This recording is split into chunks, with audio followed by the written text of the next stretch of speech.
บุพารามตำบลจังเครื่องอำเภอแม่แจ่มวิทยุชุมชนคนนาน้อยอำเภอนาน้อยจังหวัดน่าน FM 91.50 แล้วก็ที่บ้านทุ่งเรดิโอFM 89.50 ถึงหมดถึงมวลก็6สถานีที่ได้รับสัญญาณนำรายการนี้ไปสู่ผู้ฟังทางบ้านเป็นประจำวันพุธที่ญาติโยมเหมือนจะได้นัดหมายกันไว้ถึงเวลาก็เปิดวิทยุรอท่าทางสถานีแต่ละจุดแต่ละที่แต่ละแห่งเพิ่นก็เกาะสัญญาณเชื่อมสัญญาณญาติโยมได้ยินได้ฟังกันเป็นกู้เป็นกิมกันสำหรับญาติโยมที่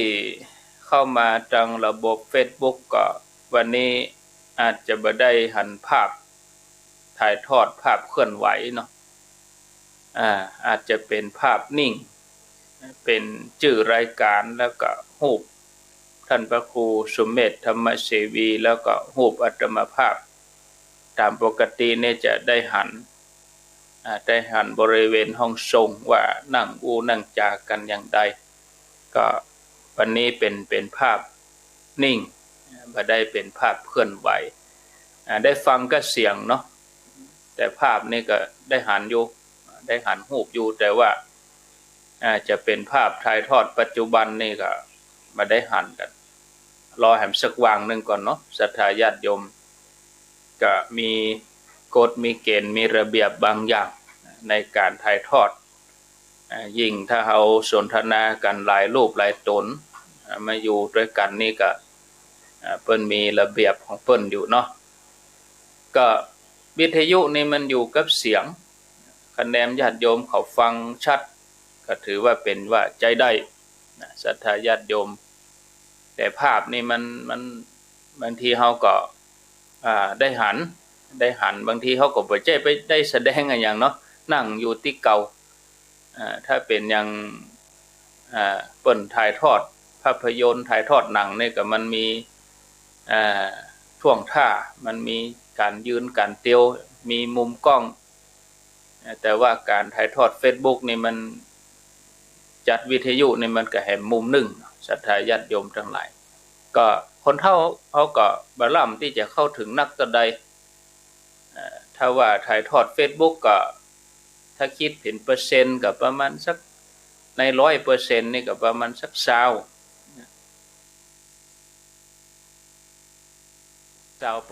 เพราะว่าคนเข้ามาเป็นปัจจุบันก็บ่ถึง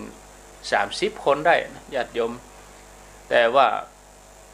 คนที่ฟังทางวิทยุนี่ก็ฟังนักฟังหลายอยู่เพราะคนเฒ่าคนแก่เพิ่นจะเข้าถึงสื่อ Facebook นี่มันยากระบบมันซับซ้อนบางอย่างก็มันก็ต้องใช้อินเทอร์เน็ตโทรศัพท์มันก็เปลืองแบตเตอรี่ถ้าเฮาไปเปิดพอรูปเมินพอ Facebook เมินก็แบตเตอรี่มันเปลืองดังนั้นคนเฒ่าคนแก่ก็เลยเข้าถึงเทคโนโลยีตัวนี้นี่ค่อนข้างที่จะบันักตะใดแล้วก็เป้าหมายของการเผยแผ่ธรรมะนี่ก็ส่วนใหญ่ก็คนเฒ่าเนาะตั้งแต่วัย50ต้นๆขึ้นไป60 70 80ปุ่นน่ะถ้าวัยตั้งแต่50ลงมานี่ก็มีน้อยที่จะฟังก็ประมาณสักถ้า5ส่วนนี่เป็นคนเฒ่านี่ประมาณสัก3ส่วนเนาะแล้วก็กลุ่มวัยทำงาน50ลงไปถึง30นี่ส่วน30ลงไปถึงวัยรุ่นนี่ก็วัยทำงานถึงอายุ30นี่ส่วนเกิงนี่เด้อ1เกิงแหมเกิงนั่นก็จะเป็นวัยรุ่นคนหนุ่มที่จะมาฟังรายการแต่ละเจ้าเวลา 8 โมงนี่มีโอกาสได้ฟังที่ 104เปิ้นเอาเทปเก่าตุลุงทองมาเปิดก็คงจะหลายปีดีดักเนาะเป็น10ปีตอนนั้นบางคนยังเป็นหนุ่มเป็นสาวอยู่อ่ะแล้วคนเฒ่าที่ฟังรุ่นนั้นก็ขอโทษเนาะล้มหายตายจากกันไปแล้วก็มีแล้วก็มาฟังที่เพิ่นโทรหาตุลุงแล้วก็อายุเท่าใดตอนนั้น20ปลาย30ปลาย40ปลายคนเฒ่าคนแก่ก็มีละอ่อนก็มีตุลุงเปิ้นตายปัญหาคือผู้ฟังได้โทรมาอันนี้อูถึงยุคนั้นสมัยนั้นความจริงแล้วเขาก็ตันได้ยินกันอยู่เนาะ4บ่เมินนี่มาได้10กว่าปีนี่มาได้แต่คำสอนของตุลุงหรือว่าหลวงพ่อพระครูโสพลบุญญาพรตุลุงทองนั่นก็ยังใจได้ตะฮอดบ่เดียวแล้วก็ฟังคำถามที่ญาติโยมขอถามตุลุงก็เหมือนคำถามที่จ้างเคยถามอาตมาเขาเหมือนกันนะเรื่องการขันเข้าเรื่องปูจาเข้าวัดไปวัดวันศีลตุเจ้ายกขันโตกมาสู่จะเป็นบาปก่อ เข้าห้องน้ำในวัดเป็นบาปก่อการขันเข้านอกวัดในวัดแม่ยิงบดีตัดตุงคนอายุบ่ถึง60บดีต้านกฐินนี่เนี่ยคำถามเราเนี่ยนักอาตมากับโจทย์ไว้เหมือนกันแล้วก็จำที่อันทุลุงเปิ้นตอบญาติโยมก็จำไว้เอามาเป็นแนวตอบปัญหาแล้วก็ระยะหลังมานี่ก็คำถามเหล่านี้ก็บ่ค่อยมีละคำถามเรื่องตาลนี่บ่ค่อยมีศรัทธาเขาก็มาให้ความสนใจในคำถามที่ยกระดับจิตของเขาขึ้นมาแถมน้อยสนใจเรื่องการปฏิบัติสนใจเรื่องการทำสมาธิทำอย่างนั้นจะถูกก่อทำอย่างนี้จะถูกก่ออย่างแล้วก็ที่เขามาปะกันใหม่ๆคำถามที่ว่าเวลาสวดมนต์สวดบทนี้ได้ก่อบทนั้นจะสวดได้ก่ออย่างก็มีและประเด็นนี้ก็บ่มีละคำถามเหล่านั้นก็แสดงว่าญาติโยมเขาเข้าใจสวดได้หมดเข้าใจหมดอันนี้เขาก็มาสนใจเรื่องการฝึกจิตเนาะยิ่งโควิดเนี่ยมันจะต้องฝึกจิตให้นักเพราะว่าเปิ้นให้อยู่กับตัวเก่าอย่างบางท่านเปิ้นให้กักบริเวณเนี่ยเอาว่ากักตัวเนาะกักตัวอยู่ในบ้านระยะเวลานั้นระยะเวลานี้คือให้เปิ้นให้พอตัวเองถ้าเขามีธรรมะเนี่ยก็อยู่ได้ถ้าขาดธรรมะเห็นน้อยเนี่ยกระวนกระวายบางคนนี่ก็ตีโพยตีพายมันเป็นความเครียดบางหูจะไปหาทางออกที่ไหนถ้าเขามีธรรมะเขามีที่เปิ่งเขาก็อยู่ได้ศรัทธาญาติโยมวันเวลามันล่วงไปเผลอแป๊บเดียวก็เดียวก็เจ้าก็เดียวก็บ่ายก็เดียวก็แรงค่ำผู้ไม่เจ้าก็เป็นวันใหม่แฮมยะก็อยู่ได้ยังเกิดถึงเผลอกำเดียวบ่ได้เฮาผ่านปีใหม่เมืองมาแบบที่เฮาบ่รู้สึกตัวเลยนะเผลอกำเดียวบ่ได้นี่จะสิ้นเดือนละเนี่ยศรัทธาญาติโยมเฮาก็อยู่ได้ถ้าเฮามีธรรมะเนาะเอาละอู้ไปเกริ่นให้ญาติโยมเขาได้ฟัง15นาทีผ่านไปตอนนี้ไปก็จะได้กราบใบสากราบนิมนต์อาจารย์ท่านพระครูสุเมธธรรมเสวีได้ปกปะอุจากับศรัทธาญาติโยมในเวลาที่พอสมควรหลังจากนั้นก็จะได้สนทนาธรรมร่วมกันได้ได้จากกันลำดับไปขอนิมนต์ครับนิมนต์ครับขอนอบน้อมเอาคุณแก้ว3ประการมาเป็นที่จังที่เปิ่งที่ระลึกกราบคารวะครูบาอาจารย์ทางเฟซบุ๊กก็ดีที่ฟังสถานีวิทยุหลายๆสถานีที่ท่านอาจารย์ท่านพระครูอภิวัฒนวิกรมได้ต่อเชื่อมสัญญาณกันไปสวัสดีท่านอาจารย์ครับเจ เจริญปอนคณะศรัทธาญาติโยมทุกคนวันนี้วันพุธเนาะได้ปะกันท่านอาจารย์วันนี้จะลองระบบใหม่เอาลองฟังแต่เสียงหรอศรัทธาเขาเคยหันหน้าหันตากันแล้วเนาะไป10 ปีกันมาแล้วตั้งแต่ถ่ายทอด Facebook มาเนี่ยกิริยาท่าทางนั่งกันอย่างใดอยู่กันอย่างใดในห้องส่งก็คงนึกมโนภาพออกอันนี้ก็ฟังเสียงเอาเนาะทำงานอย่างอื่นไปโดยก็ได้แต่ใจนอบน้อมในกูลแก้ว3 ประการอยู่แล้วแหละการเคารพธรรมะคารวตาเนี่ยก็บางทีเขาอาจจะนึกเอาเองว่าเขาทำงานไปมันจะเป็นการละลาบละล่วงธรรมะของพระองค์ก็ใจอย่างนั้นเนอะการทำงานคือการเคลื่อนไหวอยู่ในธรรมของพระองค์โดยตรงอย่างนั้นแหละการเคลื่อนไหวมีสติและลึกรู้อยู่หูได้ยินเสียงมากระทบหูเป็นอายตนะก็เป็นธรรมอยู่ในตัวท่านนะการเคลื่อนไหวก็เป็นกายคตาสติก็อยู่ในท่านอยู่แล้วก็คือการเคารพธรรมเนี่ยแหละ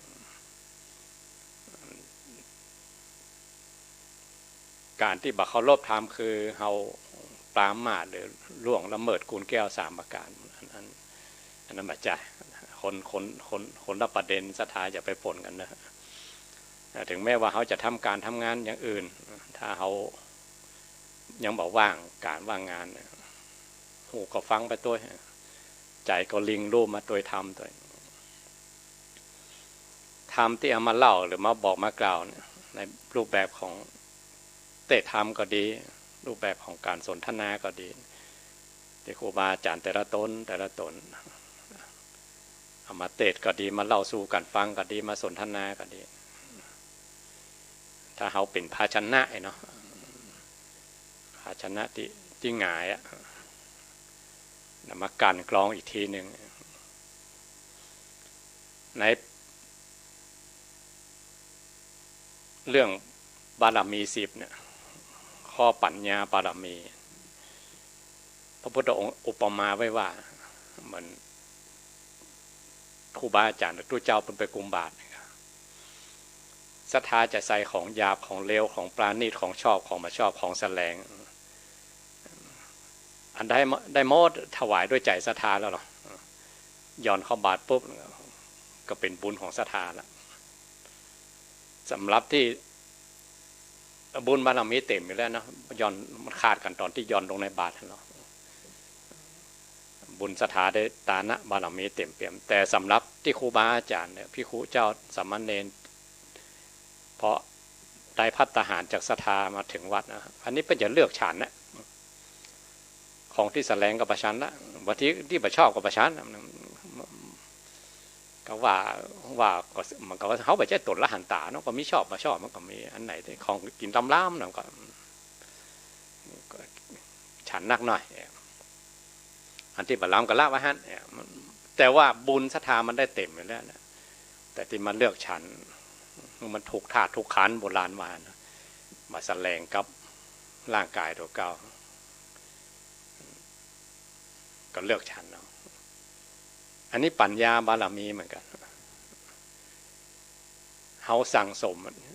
มตั้งห้ามตั้งเฮียนโดยตรงอย่างครูบาอาจารย์เปิ้นเฮียนตั้งนักธรรมก็ดีบาลีก็ดีหรืออภิธรรมก็ดีอันนี้โดยตรงเลยเฮียนเป็นในห้องเฮียนโดยตรงเลยภาคปริยัติธรรมอย่างศรัทธาเนี่ยเขาจะอ่านหนังสือกันเขาชอบเขาอ่านหนังสือเขากันหรือฟังเทศน์กันหรือเขาไปสนทนากับผู้เฒ่าผู้แก่สนทนากับครูบาอาจารย์หรือเล่าสู่กันฟังได้หมดปัญญาบารมี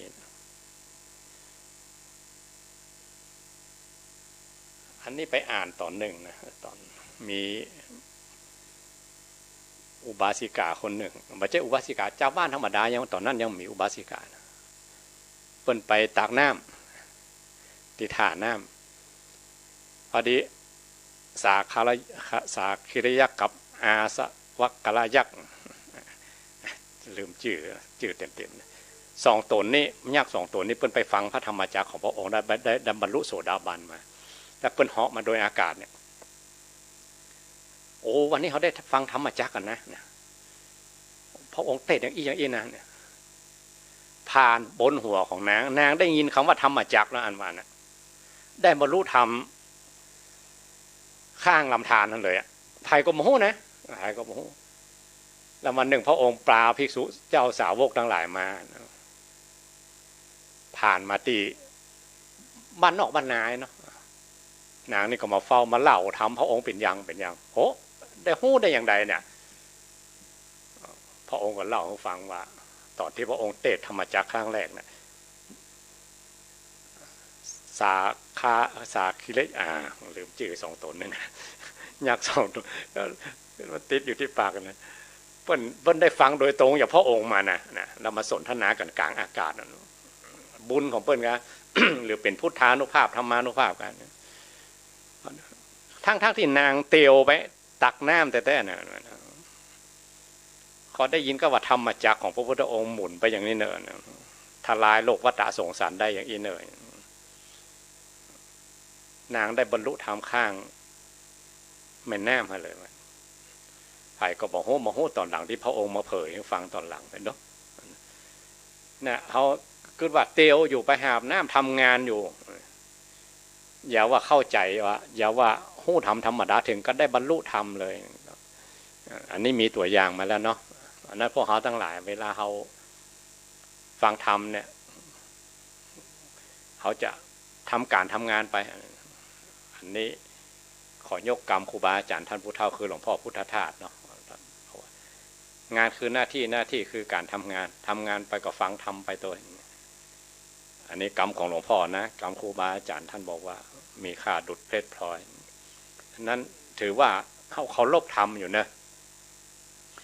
การบอกเขาลบธรรมคือการที่กวนธรรมนั่นไงเปิ้นกำลังฟังธรรมไปกวนเปิ้นหรือเขาปรามาสคนอู้หรือเขากิริยาบ่เหมาะสมอีกแล้วกันที่บ่ถูกบ่ต้องตามทำนองของธรรมอันนั้นแหละเรียกว่าบ่เคารพธรรมแต่เขาตั้งอกตั้งใจฟังเอาเนื้อธรรมอันนี้ถือว่าคือการเคารพธรรมอยู่แล้วแหละแต่ถ้าเป็นจ๊ะเป็นนะอันนั้นเป็นอย่างหนึ่งนะถ้าเป็นจ๊ะเป็นนะโบราณว่าก็มีขันเขาตอกดอกไม้วางไว้หน้าหิ้งพระเจ้าเขาปูอาสนะนั่งอยู่ดีๆงามๆแต่งชุดถึงเรียบร้อยมีผ้าสบายนั่งพนมมือไว้โทรศัพท์ไว้วิทยุอันนั้นก็ยิ่งขึ้นไปอันนั้นว่าสัมปันโนสมบูรณ์พร้อมบักคัดกันในสถานอย่างได้ก็ได้หมดกันนะเอาเนื้อความที่ครูบาอาจารย์แต่ละตนในวิทยุท่านอาจารย์ท่านพระครูวิวัฒนวิกรมนิมนต์ครูบาอาจารย์หลายอย่างหลายแนวหลายอย่างหลายประเภทเขาจะเอาอย่างใดเขาจะปิ้งไปทางใดเนาะชอบที่สนทนาก็เอามาชอบที่ครูบาอาจารย์ที่เพิ่นอ่านทำเอามาที่เตะทำเป็นแบบเอื้อนแบบทำนองโครงฉันกลับกรอนอย่างเมืองเหนือเขาทำนองเมืองเหนือก็มีหรืออย่างสถานี104เนี่ยท่านอาจารย์วิสุวัตเพิ่นเอามาหมดอย่างไรก็มีแบบไทยภาคกลางก็มีสอนอภิธรรมเลิกเด็กก็ไปอย่างไรซับแสงยาวก่อนเป็นว้ามันก็มีเอาเลือกเอา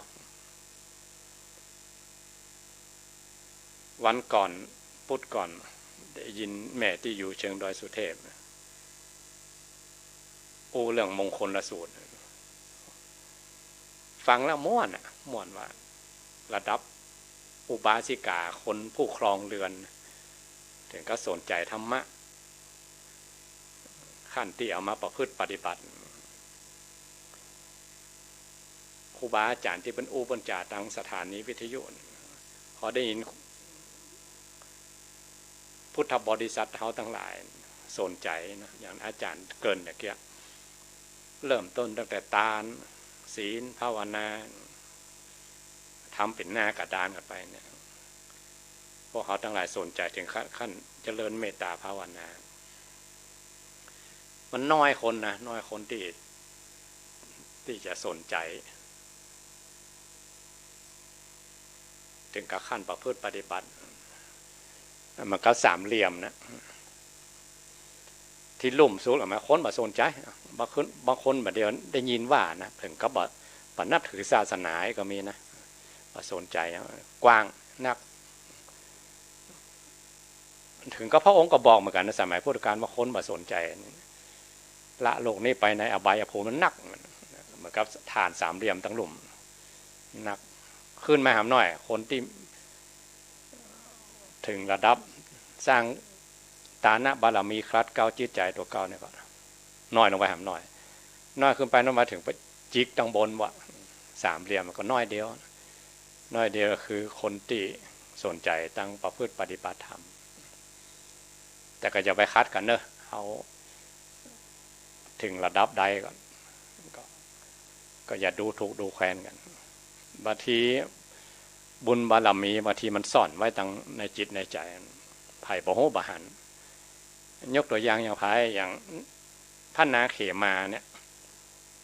อัครมเหสีของพระเจ้าพิมพิสารบ่สนใจวาดว่าลามพระเจ้าอยู่หัวคือพระเจ้าพิมพิสารเป็นพระโสดาบันปาคนไป12นะหุดเนี่ยนะ12,120,000 คนได้บรรลุธรรม11 ส่วนคนได้ถึงกุลแก้ว3 ประการ1 ส่วนนางก็บอกไปมาสนใจเขาจังพระพุทธเจ้าได้ยินข่าวว่าพระพุทธเจ้าเทศเรื่องตายเรื่องบัดเที่ยงเรื่องตุกเขาก็ยังเป็น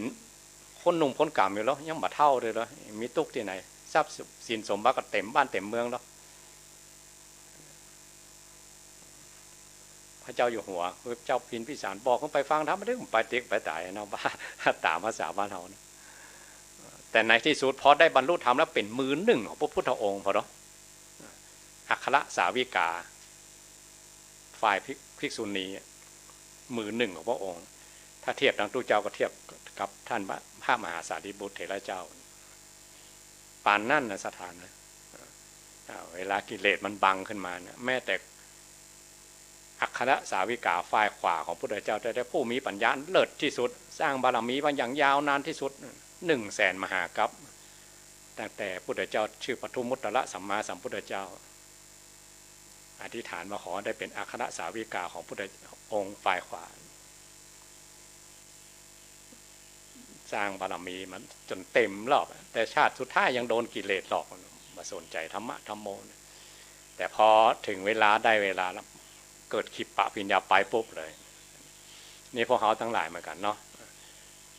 บางทีคนที่บ่ได้สนใจเรื่องธรรมะธรรมโมอย่างเขาบ่ถึงเวลาเขาเตือนถ้าถึงเวลาจริงๆอย่างเคยยกตัวอย่างเคยสนทนากับท่านอาจารย์อย่างมา5 ประเภทโดนเคี่ยนนักๆกายโดนประสบอย่างที่มันรุนแรงถึงกับขั้นพัดพลากเลยหรืออย่างประเดียวเนี่ยจำใจกันต้องอยู่บ้านเนี่ยออกไปกับไม่ได้บางทีพวกที่ติดอบายมุกเนาะโอ้ภาษาเขาว่ามันลงแดงหรอมันใครอยากมาใครไปมาแค่กินแค่เล่นเนี่ยถ้าเปิ้นไปปิดไปกั้นอย่างว่าเสาะหาออกทางอื่นอย่างได้เนี่ยเคยอ่านหนังสือความมหัศจรรย์ทางจิตของหลวงวิจิตรวาทการนะหลวงวิจิตรนี่เป็นไทยเนาะหลวงวิจิตรคือเสนาธิการเนาะหัวสมองของจอมพลสฤษดิ์ที่จอมพลสฤษดิ์จะอู้แต่ละกรรมเนี่ยกลั่นกรองมาจากสมองของกุนซือเนาะคือหลวงวิจิตรวาทการเปิ้นเขียนเรื่องความมหัศจรรย์ทางจิตว่าที่ทิเบตเนี่ยเวลาทะที่ปฏิบัติเก่งๆเนี่ยพอถึงระดับหนึ่งครูบาอาจารย์ที่เปิ้นเก่งเปิ้นชำนาญท่านผู้เฒ่าทั้งหลายตรองว่าถึงเวลาที่ฝึกขนาดหนักเปิ้นก็แปลงอุโมงค์ตันหมดเลยนะมีช่องที่บ่ฮื้อแสงเข้าไปนะมี2 จั่นเนี่ยเนาะเขาเปิดเอาอาหารอย่างทรงเข้าไปแล้วก็ปิดแล้วก็ต่อยก็ขึ้นมาเอาหน่อยบ่ฮื้อแสงอย่างฮื้อได้เข้าได้ แล้วก็เพิ่นจะจีหูหนึ่งหูวันมอกหัวแม่มือเนี่ยมาน่ะคือหันบนฟ้าบ่หันแสงบนฟ้าบนแล้วก็อันนี้หลวงวิจิตรวัฒการเป็นคนเล่านะจะแต้ปะแต้เขาเพิ่นเขียนไว้ในหนังสือมหาสัจจรรย์ทางจิตว่าถ้าได้ฝึกถึงระดับหนึ่งทุกตนเนี่ยเปิ้นอย่าเอาเข้าในห้องมืดแบบเนี้ยแล้วก็เปิ้นอย่าบอกว่าถึงเวลาฝึกอภิญญาเนี่ยคือออกตังหูนี่หน่อยทุกเจ้าตัวนั้นก็ฝึกถ้าครูบาอาจารย์ท่านผู้เฒ่าทั้งหลายอันนี้เขาก็บอกนะเพราะว่าออกมาได้มันนะหูมองหัวไม่มือนะแต่ทุกเจ้าตัวนี้อย่างใดก็ถึงออกมาฝึกมาหลายปีมันน่ะอาจารย์พวกก็เก่งเนาะก็ไปถามว่าฝึกไปถึงไหนก็ฝึกอยู่นะอาจารย์ว่าอย่างไรผมก็ว่าอย่างนั้นนะก็น้ำมันบาดได้อย่างไรเขาลองถามเนาะเขาติดอะไรอย่างเนี่ยหรือเขาหักอะไรอย่างนั้นเปิดเนี่ยเนาะโอ้แต่ก่อนที่ผมมาบวชเนี่ยนะผมไม่มีควายตัวหนึ่งนะผมหักมันขนาดนั้นไม่ได้กึดทอดทำมันนะนะนั่งสมาธิมาได้กึดทอดทำมันเอาหน้ากะเอาบัดต้องเอาอย่างอื่นอ่ะกึดหาอันก็ควายตัวนั้นพอละนี่หรอพอไหว2-3 วันอาจารย์มาถามได้แล้วก็ได้แล้วครับอาจารย์ได้ละนะก็ยังบอกออกหูเนี่ยมากมันออกบัดได้มาติดเขาอะหันตัวเก่าเป็นควายไปเลยว่าน่ะอาจารย์ว่าฮักเขาเลยก็มันตอนอันพวดออกมาได้เลยมันอันนี้เป็นสมาธิชั้นสูงเป็นอภิญญาของพระทิเบตมันเนาะหลวงวิจิตรวัฒการเป็นเล่าไว้อันนั้นขนาดเพิ่นโดนกักโดยเต็มใจที่ไปฝึกเนาะแต่พวกเขาทั้งหลายโดนกักโดยแมงโควิดเนี่ยค่ะกฎหมายบางอย่างไม่ใช่บางอย่างกฎหมายเพิ่นมาเลยติดเชื้อหน่อยเพิ่นไปกักบริเวณบอกไปก็มาได้อะหรืองานบางงานเลยเนาะจะจัดงานทหารเข้ามาเป็นโมห้ามนะหลวงพ่อเนี่ยอ่ะมาได้ละเพราะมันผิดกฎหมายเพิ่นตั้งกฎไปแล้วหรอคนติดเชื้อต้องไปกักบริเวณแล้วเขาอยู่อย่างใดกะอยู่อย่างใดเอาอย่างพระทิเบตตัวนั้นนะเนาะ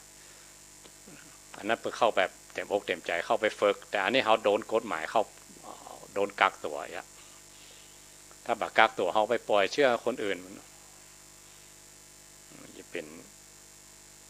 เขาหันเป็นเขาเป็นมนุษย์ซอมบี้ไปเลยนะอย่างหนังซอมบี้ใครที่มาใกล้ประกายเขาก็ระวังตัวเขาก็ระวังตัวเขาก็ระวังเนี่ยเคยไปอ่านข้อความไผ่นะว่าอย่างใดคือปลอดภัยที่สุดเขาบอกว่าคนรอบข้างเขาขอติดมดอ่ะเขานึกอย่างนั้นอ่ะเขาเนี่ยได้ป้องกันเขาจะกรรมอะไรอย่างก็เขาจะเนี่ยได้กระจ้าเขาว่าเขาติดเชื้อว่านะเขาจะป้องกันเนี่ยได้คนรอบข้างเขาติดหมดเนี่ยอันจะปลอดภัยมันแต่เขายังประมาทว่ามันเป็นอย่างเนาะเต้าอี้บ่ได้คำว่าเต้าอี้บ่ได้มันเป็นอย่างนอนคนติดพอยอี้มันนักประมาทกับวาวเนี่ยมันใกล้ๆกันนะเขาวาวไว้ก่อนเนี่ยนะวาวก็บอกประมาทอันดีที่สุดตามธรรมตามวินัยของพระองค์ก็ถึงลงที่นี่มดลงว่าบอกประมาทก็พอสมควรเก็บเวลาเนาะตัวอีกกันเนาะท่านอาจารย์ว่าเขาจะอู้จากกันไปทางใดว่าวันพุธนี้เป็นออกไปแต่เสียงบ่มีภาพขอนิมนต์ท่านอาจารย์ครับสาธุก็ศรัทธาญาติโยมได้ฟังท่านพระครูสมเด็จธรรมเสวีท่านพระครูได้อุจจากับศรัทธาญาติโยมไปเป็นเบื้องต้นไปแล้วก็มีที่เฮาติดโยมไว้คราวที่แล้วแต่ก็จะไปอู้ในชั่วโมงที่2ปุ่นนะชั่วโมงที่2คือหลัง4 โมงไปที่ว่าอาจารย์ว่าจะเอาไว้เตือนหน้าเนาะแล้วก็มีเรื่องประกอบตัวพอจะจำได้ก็สว่างมานี่มันมีบาลีด้วยนะเวลานักเทศครับอันนั้นเขาเอาไว้ชั่วโมงที่2คือชวนติดตามญาติโยมอย่าได้กับตัวไปฟังชั่วโมงที่2พุ่นเนาะแต่ญาติโยมเขาก็คงจะได้ฟังครูบาอาจารย์หลายตนนะหลายตนหลายองค์ทำเมืองก็มี ทำบรรยายครูบาอาจารย์มาหลายต่อหลายตนแต่เมื่อปุตติแล้วโยมก็ถามเข้ามาว่าใครฮื้อรายการนี้รายการวันพุธเนี้ยได้ร่วมสนทนากันในหัวข้อนี้กรรมโยมอาจจะฟังมานักก็ว่ามันได้ฟังเตื้อกะอย่างใดเฮาก็บ่ฮู้เนาะก็ว่าฟังแล้วจะเอาไปเทียบกับตนอื่นกะอย่าเหมือนกันก็อีกกับฮู้ ก็อาจจะละไม้กันนะโยมเนาะบ่เหมือนกันทั้งหมดแต่คล้ายๆกันก็เดี๋ยวไปฟังกันในชั่วโมงที่2ก็คือเวลาหลัง4 โมงไปก่อนแต่กี้ฟังท่านพระครูก็ใครยกหัวข้อเรื่องอธิษฐานธรรม4ประการอย่างที่ว่าน่ะเอาไปขังไว้เอาไปกักตัวไว้เขาก็ต้องอธิษฐานธรรมอยู่4อย่างก็อยู่ในธรรมหมวด4เนาะชั่วโมงแรกก่อนที่จะหมดเวลานี้ก็จะได้มาร่วมสนทนากับจันทพระครูสุเมธธรรมเสวีในเรื่องของอธิษฐานธรรม4ก็จะฮื้อหัวข้อก่อนแล้วก็จะได้กราบนิมนต์อาจารย์ท่านพระครูได้ร่วมสนทนาศรัทธาเขาฟังไปก็บ่ยากญาติโยมอธิษฐานธรรม4ก็คือทำเอาไว้เป็นที่ยึดมั่นของใจเป็นที่ตั้งของใจเขาจะเอาอันอย่างมาเป็นที่ตั้งของใจก็อธิษฐานธรรม4อย่างนี้เป็นหลักยึดมั่นเพื่อจะปลูกจิตใจไปในทางที่ดีที่งามอันที่1ปัญญา2สัจจะ3จาคะ4อุปัสสมะปัญญาสัจจะจาคะอุปัสสมะปัญญานี่ก็ถ้าญาติโยมเขาที่สอบนักธรรมตรีแล้วนี่ญาติโยมเขาคงจะรู้ความหมายหมดแล้วเนาะอยู่ในธรรมหลายๆหมวดสัจจะจาคะอย่างหมดเนี่ยอันนี้เขาอยู่ในธรรมหลายๆหมวดแต่อุปัสสมะนี่เขาบ่ล่ำได้ยินคำว่าอุปัสสมะแปลว่าทำให้ใจว่างอีกว่าทำให้ใจมันปลอดโปร่งใจมันว่างให้สงบสงัดเนี่ยอันตัดเนี่ยจะได้จะอธิษฐานจะได้คือมันว่างเนี่ยเคยได้ญาติโยมว่าเข้าใจรถมันมีเกียร์เดินหน้าเกียร์ถอยหลังเดินหน้าก็คือไปทางหน้าติ๊กๆกึดไปทางหน้าติ๊กถอยหลังกับมันก็กึดย้อนหลังไปติ๊กรถมันมีเกียร์ว่างคือมันใจเกียร์อย่างสักอย่างเนี่ยเขาจะไปจุดนั้นได้อย่างใดอีกอันนี้เขาจะอธิษฐานอย่างใดในช่วงนี้อธิษฐานทำ4อย่างนี้ก็กราบนิมนต์อาจารย์ท่านพระครูได้ร่วมอุจาในหัวข้อธรรมถึง4ข้อนี้อธิษฐานธรรม4ปัญญาจาคะปัญญาสัจจะจาคะแล้วก็อุปสมะครับขอนิมนต์ครับพูดถึงเรื่องอธิษฐานธรรมก่อนเนาะก็อยู่ในหลายหมวดอย่างท่านอาจารย์ว่าอยู่ในบารมี10ก็มีนะมีเหมือนกันแล้วพระองค์ก็อุปมาไว้นะการตั้งอธิษฐานเนี่ยอธิษฐานว่า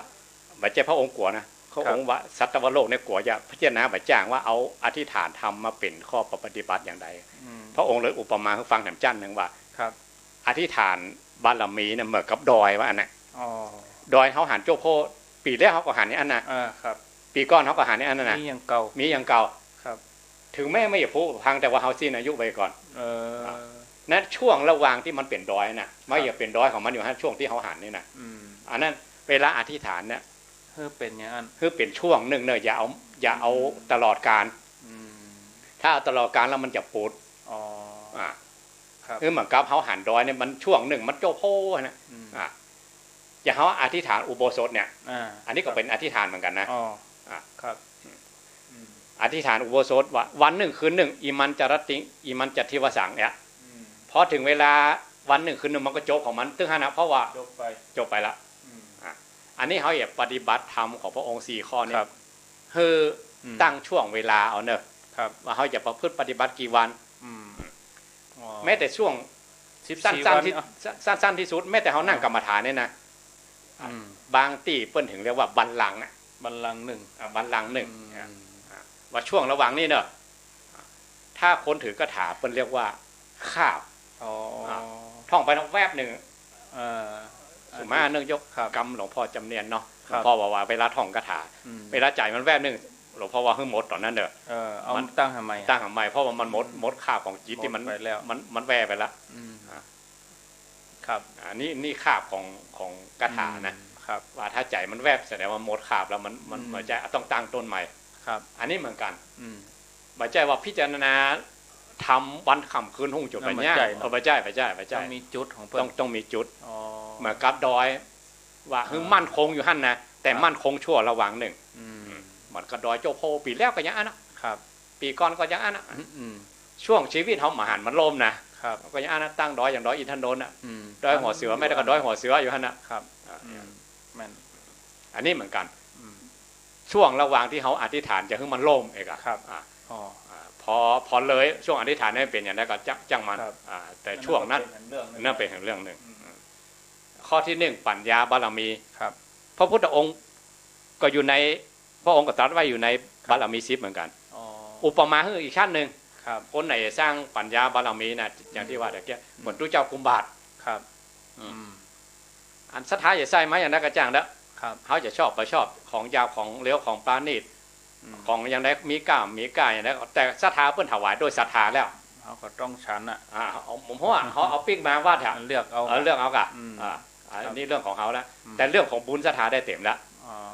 คนละฝากกันหรอกอันนี้ปัญญาบารมีเหมือนกันต่างวาระกันเขาอยากเอาแบบที่หนังสือว่าก็ได้ครับเอาครูบาอาจารย์ว่าก็ได้หรือละออนบางทีมันปิ้งมันอู้มาแวบเขาเอาอาจจะปิ้งกำละออนก็ได้นะมันมีจุดของมันครับศรัทธาอุปาสิกาไว้หามน้ำยากส่งตนเพราะมาฟังได้ทำได้ตอนนี่ก็มีเหรอเนาะในพระสูตรเพิ่นรับรองไว้หรอกเป็นห้องว่าวกเอาหรอ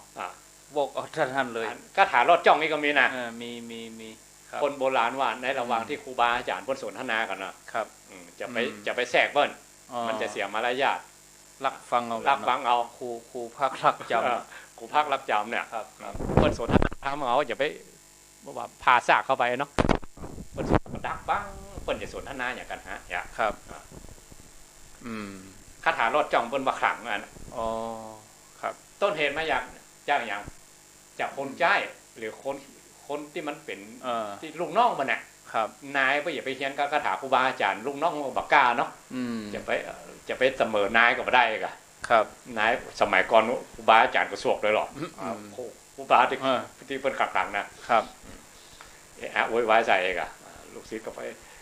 ลูกศิษย์ตุเจ้ากับลูกศิษย์อันเจ้านายกันอย่างกรมหลวงชุมพรไปสมัครเป็นลูกศิษย์หลวงปู่ศุกเนี่ยแต่ลูกน้องครูบาอาจารย์ก็หู้เลยนะบางทีไปส่งโลกให้กันลูกน้องก็ฟังทั้งโลกนะอาจารย์จะอู้อย่างกันอย่างกันเพราะว่าสร้างขลังมาเนาะคาถารอดจ่องเนี่ยนี่เทียบเหมือนกันเรื่องปัญญาเนี่ยเหมือนกัน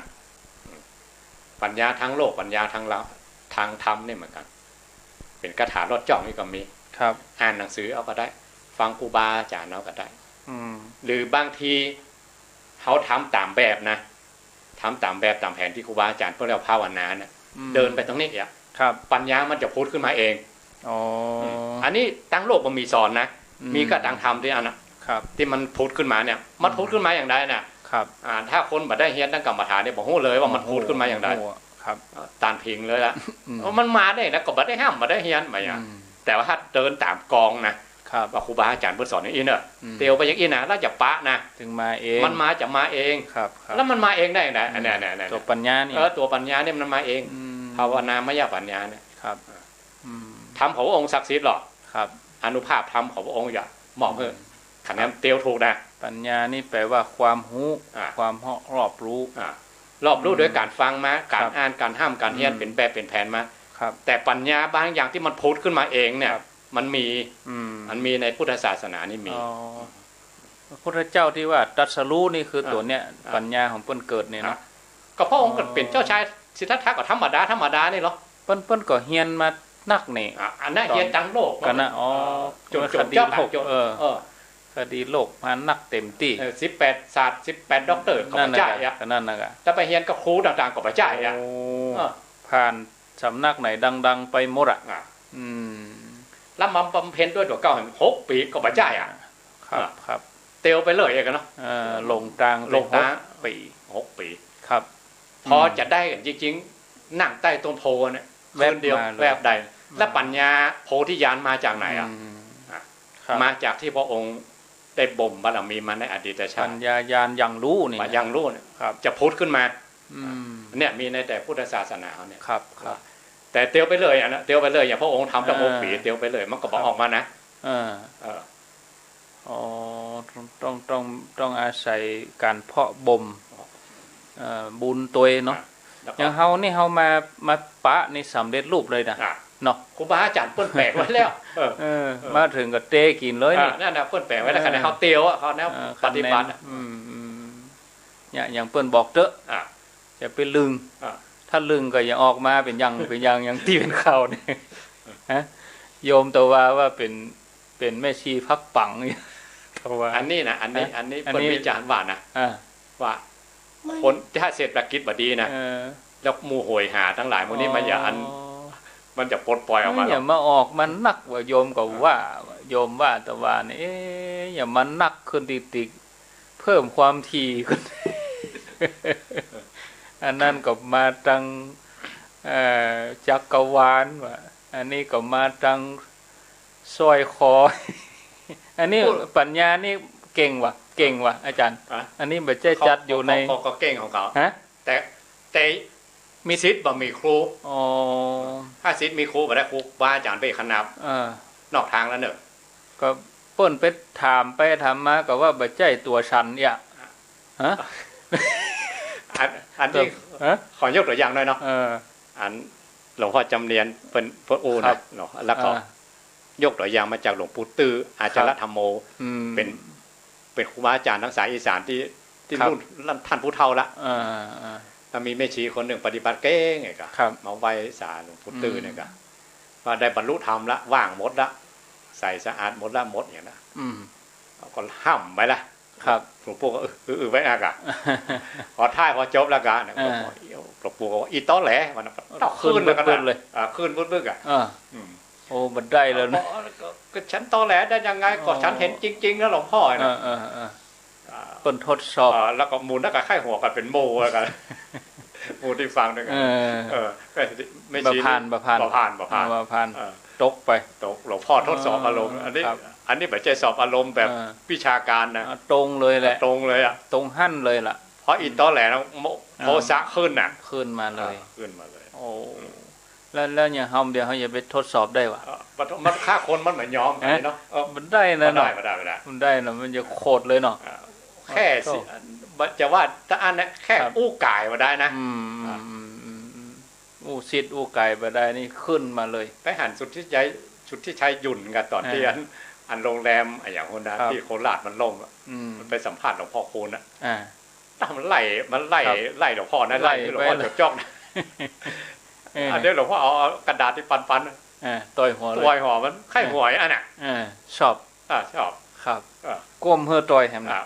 แล้วยังมาแห้งได้หลวงพ่อต่อยแห้งอะไรอ่ะคนยอมเนาะแล้วเฮาอ่ะได้ถ้าคนมันเหมือนยอมกันนี่นะ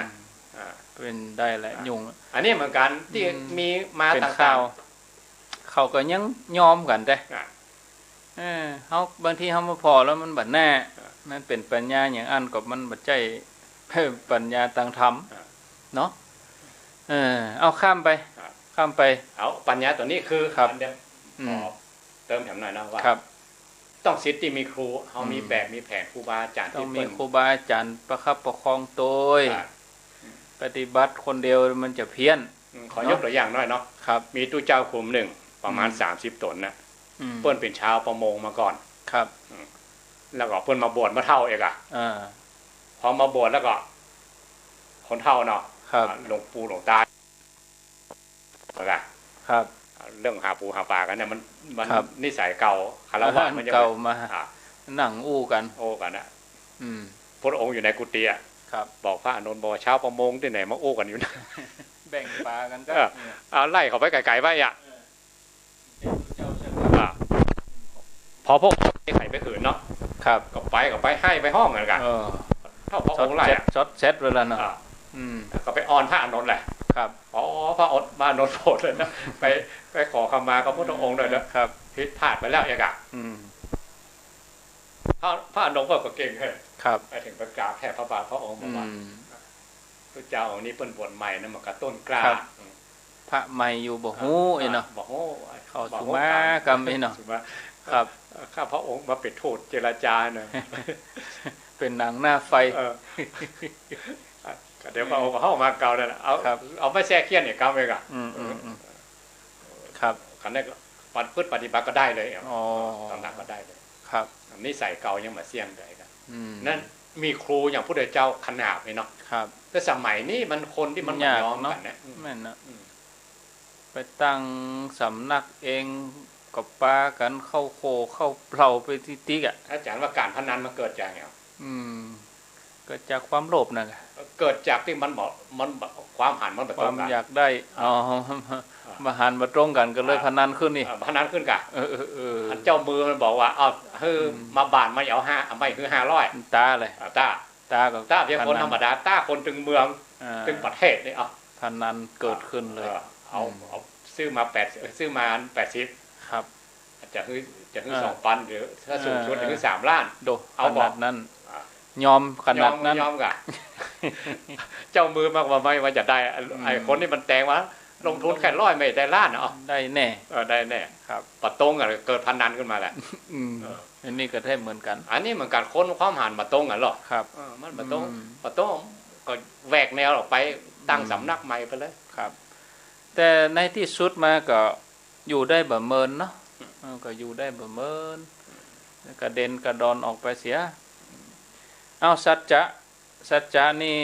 ในความหมายของอธิษฐานธรรม4นี่เปิ้นว่ามีใจเอื้อเฟื้อมีใจซื่อตรงใจเอื้อเฟื้อซื่อตรงแล้วก็ในเรื่องของการที่จะปฏิบัตินี่นะซื่อสัตย์ปฏิบัติด้วยความเอื้อเฟื้อใจจริงอีกว่าเป็นยังไงครับซื่อสัตย์เหมือนกับจักรราศีดวงดาวบนท้องฟ้าที่มันเดินทางของมันนะครับมันจะมีวงโคจรของมันแน่นอนถึงเวลาก็มาตัดท่านเนาะ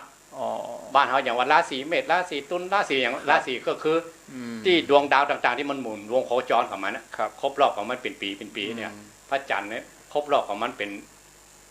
เดือนเนี่ยอันนี้ก็มีในสัจจะบารมีสัจจะบารมีที่พระองค์อุปมาไว้ว่าถ้าคนไหนจะตั้งสัจจะนะคือตั้งเหมือนจักรราศีดวงดาวที่เดินทางบนท้องฟ้า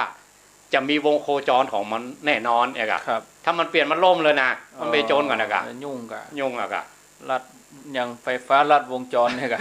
ไม่จุ้งเลยมันไปของมันนะมันไปด้วยกันเป็นขบวนหรอกครับไปด้วยกันเป็นหมู่อ่ะไปตามวงจรของเพื่อนวงจรของมันครับและถ้ามันเหตุใดมันถึงเป็นวงโคจรในอันพระองค์ว่าอย่าไปเกินแล้วนั่นเป็นอาจินไตไปละเอาแค่นี้ก่อนแต่กึดน่าก็เดี๋ยวก็อกแตกขมะปวดหัวเป็นอาจินไตไปครับหู้เพียงแค่ว่าแต่พระองค์เป็นหู้นั่นนะครับแต่ว่าวิสัยของพวกเขาทั้งหลายพระองค์คือเอาแค่นี้ว่าเหมือนกับดวงดาวบนท้องฟ้าครับหมุนจักรราศีของมันไปเป็นขบวนของมันไปอันนี้มันแบบเปลี่ยนวงโคจรแล้วถ้าเราจะมาปฏิบัติเราจะสัจจะได้สัจจะเขาอย่าทำความดีอย่างนี้จะไปเปลี่ยนเอาอันใดอันหนึ่งครับแล้วจะไปเกินกำลังตัวเก่าสัจจะเกินเนี่ยบ่ได้ก็ยุ่งหำมอกเนี่ยบ่ได้เลยเดือดร้อนนะแม่นได้ยุ่งเอามอกพอดีเอาตามกำลังครับจะทำความดีอันนี้ข้อนี้คือทำความดีก็ได้แล้วหรอสักอย่างก็ได้แล้วเนาะอย่างบางคนเป็นโรคกระเพาะหรืออะไรอย่างเนี่ยถ้ามาบวชนั้นเลิกข้าวแรงมาได้นะกินข้าวแรงกับพิษนะอย่านั่นก็จะมาต้องบวชนะเนาะอย่ามาผิดศีลผิดธรรมยุ่งเนาะยุ่งอะค่ะมันไปถือสัจจะตัวนี้นี่ไปถือศีล8มาได้ลองเอาลองกั้นข้าวแรงพอแล้วยุ่งเลยตัวเก่าก็จะเป็นโรคกระเพาะไปอย่างอันกับบัตรเอาบางคนอย่างลูกเจ้าเนี่ยครับจะอาจารย์ว่าลูกเจือมันก็ชินเหมือนกันเคยของมันแต่บางคนมันลูก8 โมงหรือลูก10 โมงนะเคยลูกบางอันถ้าถือลูกเจ้าเนี่ยมันถือว่าเรื่องยากเรื่องเย็นนะโตขุดหยาดเลยล่ะ โอ้ทรมานที่สุดละการโก้การโก่งเลยละอันนั้นมาเป็นตัวเจ้าแล้วกิจวัตรลูกตี3ตี4เปิ้นนึงเป็นกิจวัตรนะทำเป็นอาจินไปเลยอาจินไปเลยมันได้อ่ะเนี่ยมันได้อ่ะน่ามาได้ก็ต้องมาก็อย่ามาลุมาเศร้าหมองก็ตกเศร้าชอบลูกขวายอ่ะลูกเจ้ามันแบบใจนิสัยอ่ะก็นั่นไปทำอย่างอื่นที่เป็นสัจจะที่เป็นความได้กะทุลุง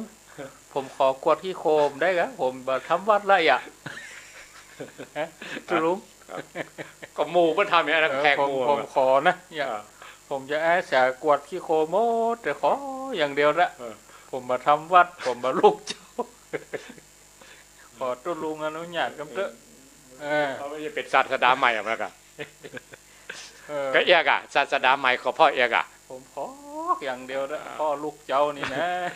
ศาสดาใหม่เอียกะเพราะว่าเปิ้นกิจวัตรของเปิ้นมีอย่างเอียทำตามคันลองเปิ้นนี่เปิ้นเป็นกองของเปิ้นอย่างนั้นน่ะที่แว่ไหมเพราะอาจารย์ย้ำแล้วย้ำอีกศาสดาใหม่เลยเนี่ยศอกสาบพุทธมกษัตริย์ศาสดาใหม่เอาจาคะข้อที่3ข้อที่3จาคะนี่ก็คือสลัดอารมณ์วะเปิ้นว่านะทำใจนะสลัดอารมณ์ความท้อแท้ความหดหู่ออกไปก็คงจะเหมือนถ้าเป็นตั้งโลกก็คือการบริจาคเนาะถ้าเป็นตั้งธรรมก็สลัดอารมณ์แต่มีหลายจั่นเนี่ยหลายจั่นว่าจาคะจั่นนอกสุดจะเรียกว่าวัตถุสิ่งของจะแก้ด้วยตานะบารมีนะครับถ้าอยากแก้เรื่องความตนีทีเหนียวเลยจาคะชั้นนอกสุดด้วยนะครับต้องเอาตานะบารมีไปสู้กับมันถึงจะชนะมันครับทัดเข้ามาแหมหน่อยครับระดับญาติพี่น้องทั้งหลายเนี่ยคือมาถือศีล8หรือศีลอุโบสถหรือเข้าไปเข้าคอร์สอย่างสมัยเนี่ยจะตัดญาติไว้ดอกครับตัดแบบตัดทางฆ่านะเขาทำได้ก่อนอีกอ่ะนั่นนะได้อันนี้สงฆ์ธรรมของพระองค์มีนะครับเคยมีคนหนึ่งมาบอกว่าเขาอดข้อแรงมาได้นะมันตึกจะเป็นปีติ๊กๆอ่ะแต่พอมาอธิษฐานอุปสมบทมันอิ่มไปคนเดียวอนุภาพธรรมของพระองค์ยิ้มทิพย์กะอันนี้เขาว่ามาเนาะมันขยักคนเดียวมันเนี่ยอันนี้ส่งศีล8เนี่ยเหมือนกันอันนี้ส่งเกิดอันนี้ส่งธรรมเขาเนี่ยเวลาเขามาวัดวันหนึ่งคืนหนึ่งเนี่ยญาติพี่น้องเขานึกว่าเขาตายไปเลยอะจองจำไปเลยจำหรอกขาดกันไปเลยสละไปเลยจาคะอันนี้จาคะขันญาติหรอกเหมือนคนกินเหล้าเหมือนกันแล้วอาจารย์ถ้าจาคะคือสละบกินถ้าได้หันคนกินมันเป็นเบื่อไปเหรอสาบหนึ่งก็ไข้หักอีกมีวะอันนี้ระดับที่2เนาะระดับเข้ามาถึงสังขารร่างกายนี่ครับเขาจะหักความเป็นตัวเป็นตนผมขนเล็บฟันหนังเนื้อเอ็นกระดูกดินน้ำลมไฟมันเป็นของเขาหรอกครับคือสัละคือจาคะโดยการพิจารณากายคตาสติตามที่พระอุปชาสอนลาลุงโดมก่อน89.5 อนุโมทนาลุงโดมเนอต่อเลยเพลินไปได้เพลินนิมนต์ต่อเลยขออนุโมทนายินดีกับ 89.50 บันทุ่งเรดิโอนิมนต์ครับต่อจาคะ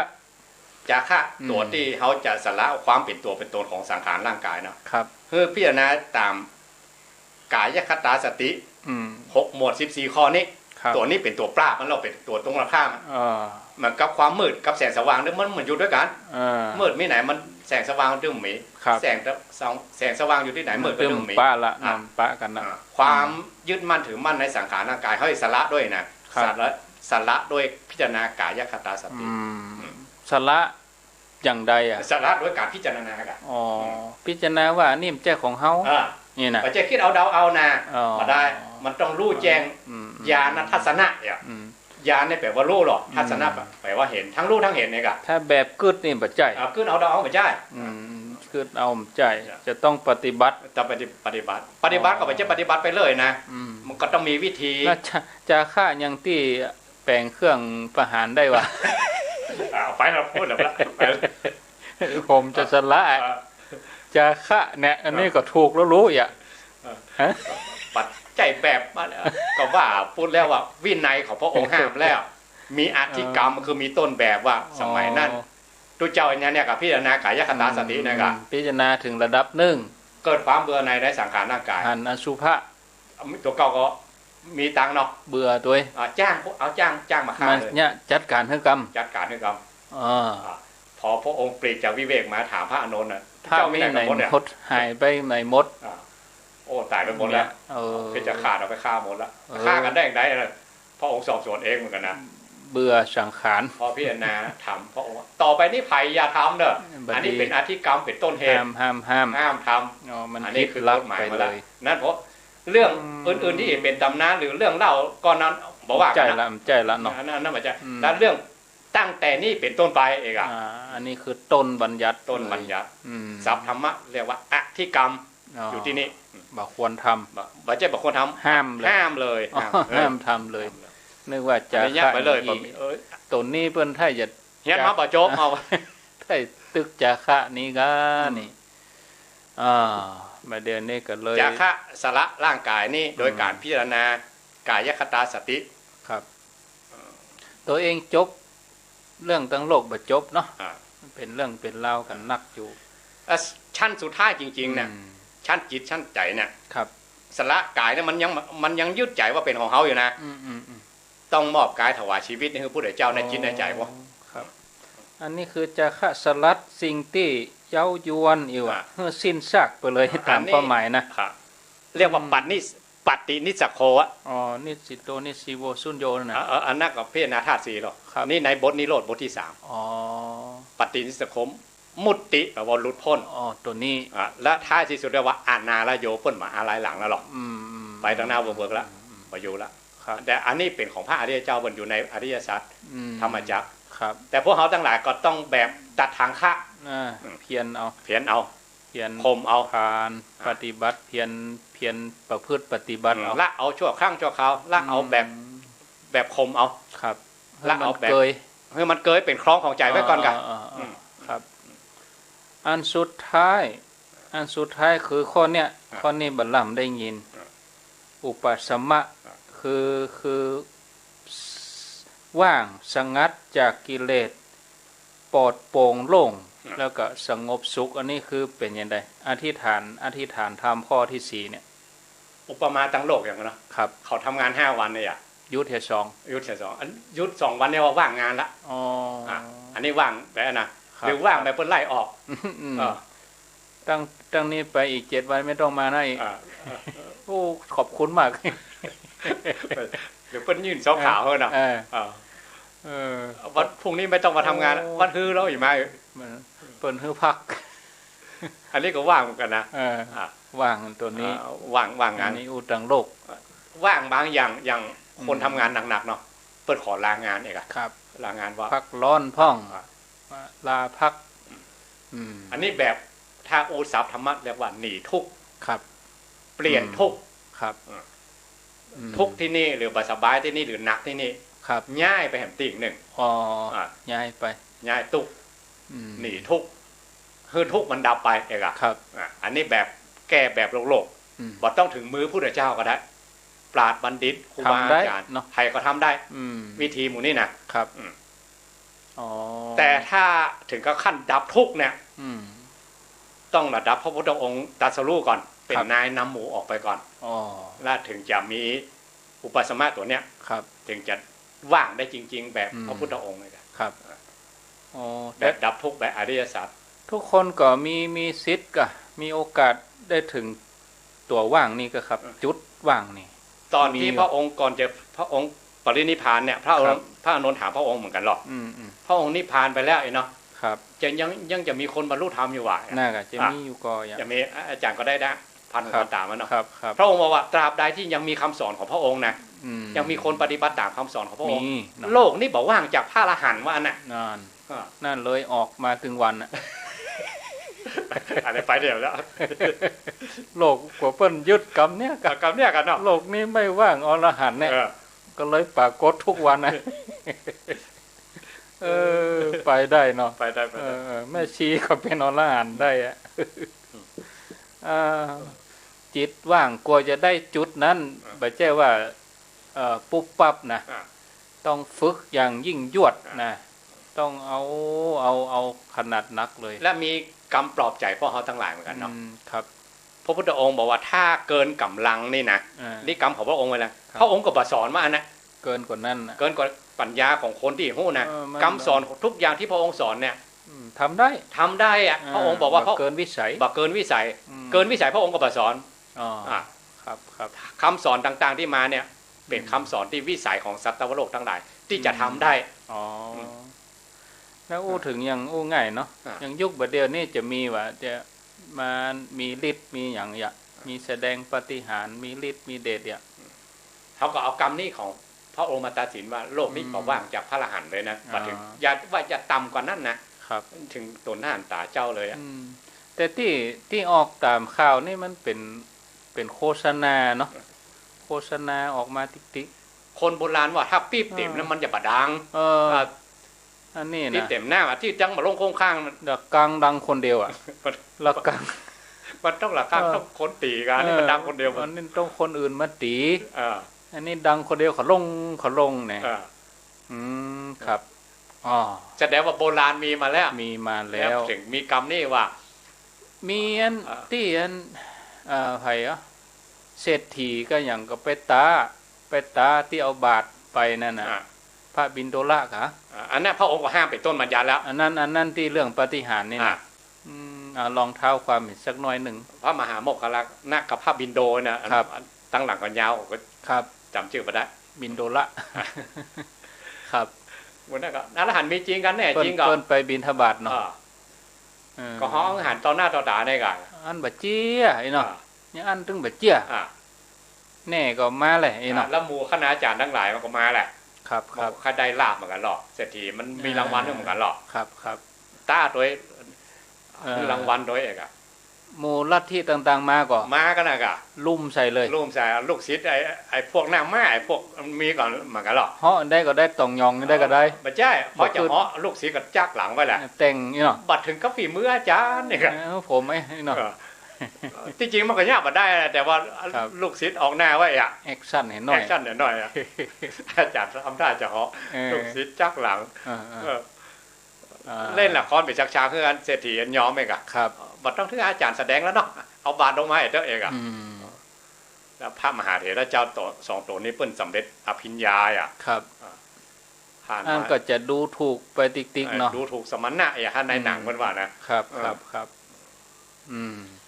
เหาะไปจะเหาะเอาแค่บาทอย่างเดียวบัจเจ้พระโมคคัลลานะเหาะกะเปิ้นมาด้วยกันเปิ้นมาด้วยกันพระโมคคัลลานะเปิ้นเป็นมือขุนพลของพระองค์เนาะครับบัดถึงกับมือของเปิ้นละเอกอะที่จริงพระอรหันตาเจ้าทั้งหลายเปิ้นไม่ใช่มีกิเลสอย่างนั้นเปิ้นจะช่วยพระศาสนานะครับบ่ฮือมาดูถูกดูหมิ่นเนาะเหาะได้มาแต่ปิกไปหาพระพุทธเจ้าก็หวังจะได้ว่าชมเชยเนาะพระพุทธเจ้าต่ำนี้เลยต่ำนี้ตัวอรหันตาไม่ใช่ต่ำนี้แบบกิเลสนะครับเพราะบอกว่าศาสนาต่อไปเนี่ยคนจะแต่ตนบุญเนี่ยกะตนที่มีฤทธิ์ทีกับปากหมองตรองแห้งศาสนาพระองค์ก็จะสั้นไปคนก็จะโลภแม่นเหมือนกับพระเจ้าประสิทธิโกศลตักน้ำใส่องค์หลวงนี่เนาะองค์น้อยก็แห้งเหี้ยแล้วคนสมัยนี้เลยได้โอกาสเยอะๆอ่ะเนี่ยได้ช่องเลยได้ช่องว่าอย่างแปลกๆหน่อยจะให้เขามาใช้องค์หลวงแล้วกันอย่างที่แปลกๆน้อยอิงปฏิหารน้อยเรื่องนี้จบได้แล้วกันเชกออกเป็นของมาของแวมาที่แล้วก็เป็นคัตติตามยุคตามสมัยเนาะโยมเขาได้หู้พระองค์ห้ามเลยกะห้ามเลยเป็นวินัยเลยตอนนี้ไปห้ามแสดงฤทธิ์เนอะแต่ถ้าทุกเจ้าเหมือนกันเนี่ยจะมีในกฎของทุกเจ้าเหมือนกันเราไปอู้กันนะท่านมีคุณพิเศษในตนหรือไม่เวลาเพื่อนพรหมจรรย์ถามไม่เก้อเขินในภายหลังเขาอู้ได้ในสมัยนี้เขาอย่างมาอวดกันเนาะก็อวดยังท่านสร้างวิหารท่านไปวิหารไปกี่10 ล้านท่านมี iPhone รุ่นอย่างสร้างได้กี่ต่อใดละจะปล่อยหลวงมาได้จะไม่เก้อเขินว่าเพื่อนพรหมจรรย์ถามมาภายหลังเปลี่ยนเป็นตามยุคเนาะน่าคิดเหมือนกันแต่สมัยนั้นมาได้นะครูบาอาจารย์เพิ่นอู้กันเรื่องมรรคเรื่องผลอู้กันเรื่องฌานเรื่องอภิญญาเกิดพอว่าเวลาเขาอ่านพุทธประวัติหรือว่าชาดกเนาะพระสงฆ์ก็ไปลงธรรมสภาสนทนากันเป็นเบื้องต้นพระพุทธเจ้ามาแถ ธอเขาอู้กันเรื่องหยังอย่าฮุบเพราะอุบแก้วอย่างนั้นตัสมาทุนในฮีก็เลยมีเรื่องอู้ต่อไปอ่ะทุเจ้าตนผู้ชรากับการต้องกองไปไหว้แทบพระบาทขององค์ขออาราธนานิมนต์ไข่ข้าวอูบแก้วครูบาอาจารย์โบราณก็เก่งมากๆครับแต่งคำที่สำนวนคำเนี้ยถ้าเป็นความสนใจพระองค์ก็เอาเรื่องความสนใจนั่นนะมาอู้นะว่าพระสงฆ์ทั้งหลายภิกษุทั้งหลายสนใจเรื่องอย่างวันนี้เปิ้นเอาเรื่องนั้นมาแล้วเรื่องนี้มันมีมาแล้วนั่นนะเปิ้นเอาเรื่องนั้นน่ะมาตัดเป็นแนวขอยกตัวอย่างสักเรื่องได้ป่ะครับนิมนต์ครับเรื่องชาดกพระองค์เสวยพระชาติเป็นงัวแดงไงล่ะมหาโลหิตะถ้าอานนท์นี่เป็นงัวแดงเป็นงัวผู้นอกชื่อว่าจุลโลหิตะโลหิตะโลหิตคืองัวแดงนะครับแล้วก็เล่าย้อนไปหน่อยว่าครับมีตู้เจ้าหนุ่มตัวหนึ่งมาบวชกับอาจารย์เนี่ยครับพอมาบวชแล้วก็ไปกุมบาทไปป้าใส่สาวอะครับปิ้งอะโทษแม่นแล้วแม่นแล้วเนี่ยเนื้อคู่ได้กะครับจะซิกอะเอาอยู่มาได้แล้วอยู่ไปกว่าพิสิทธิ์พิธรรมไม่เนาะ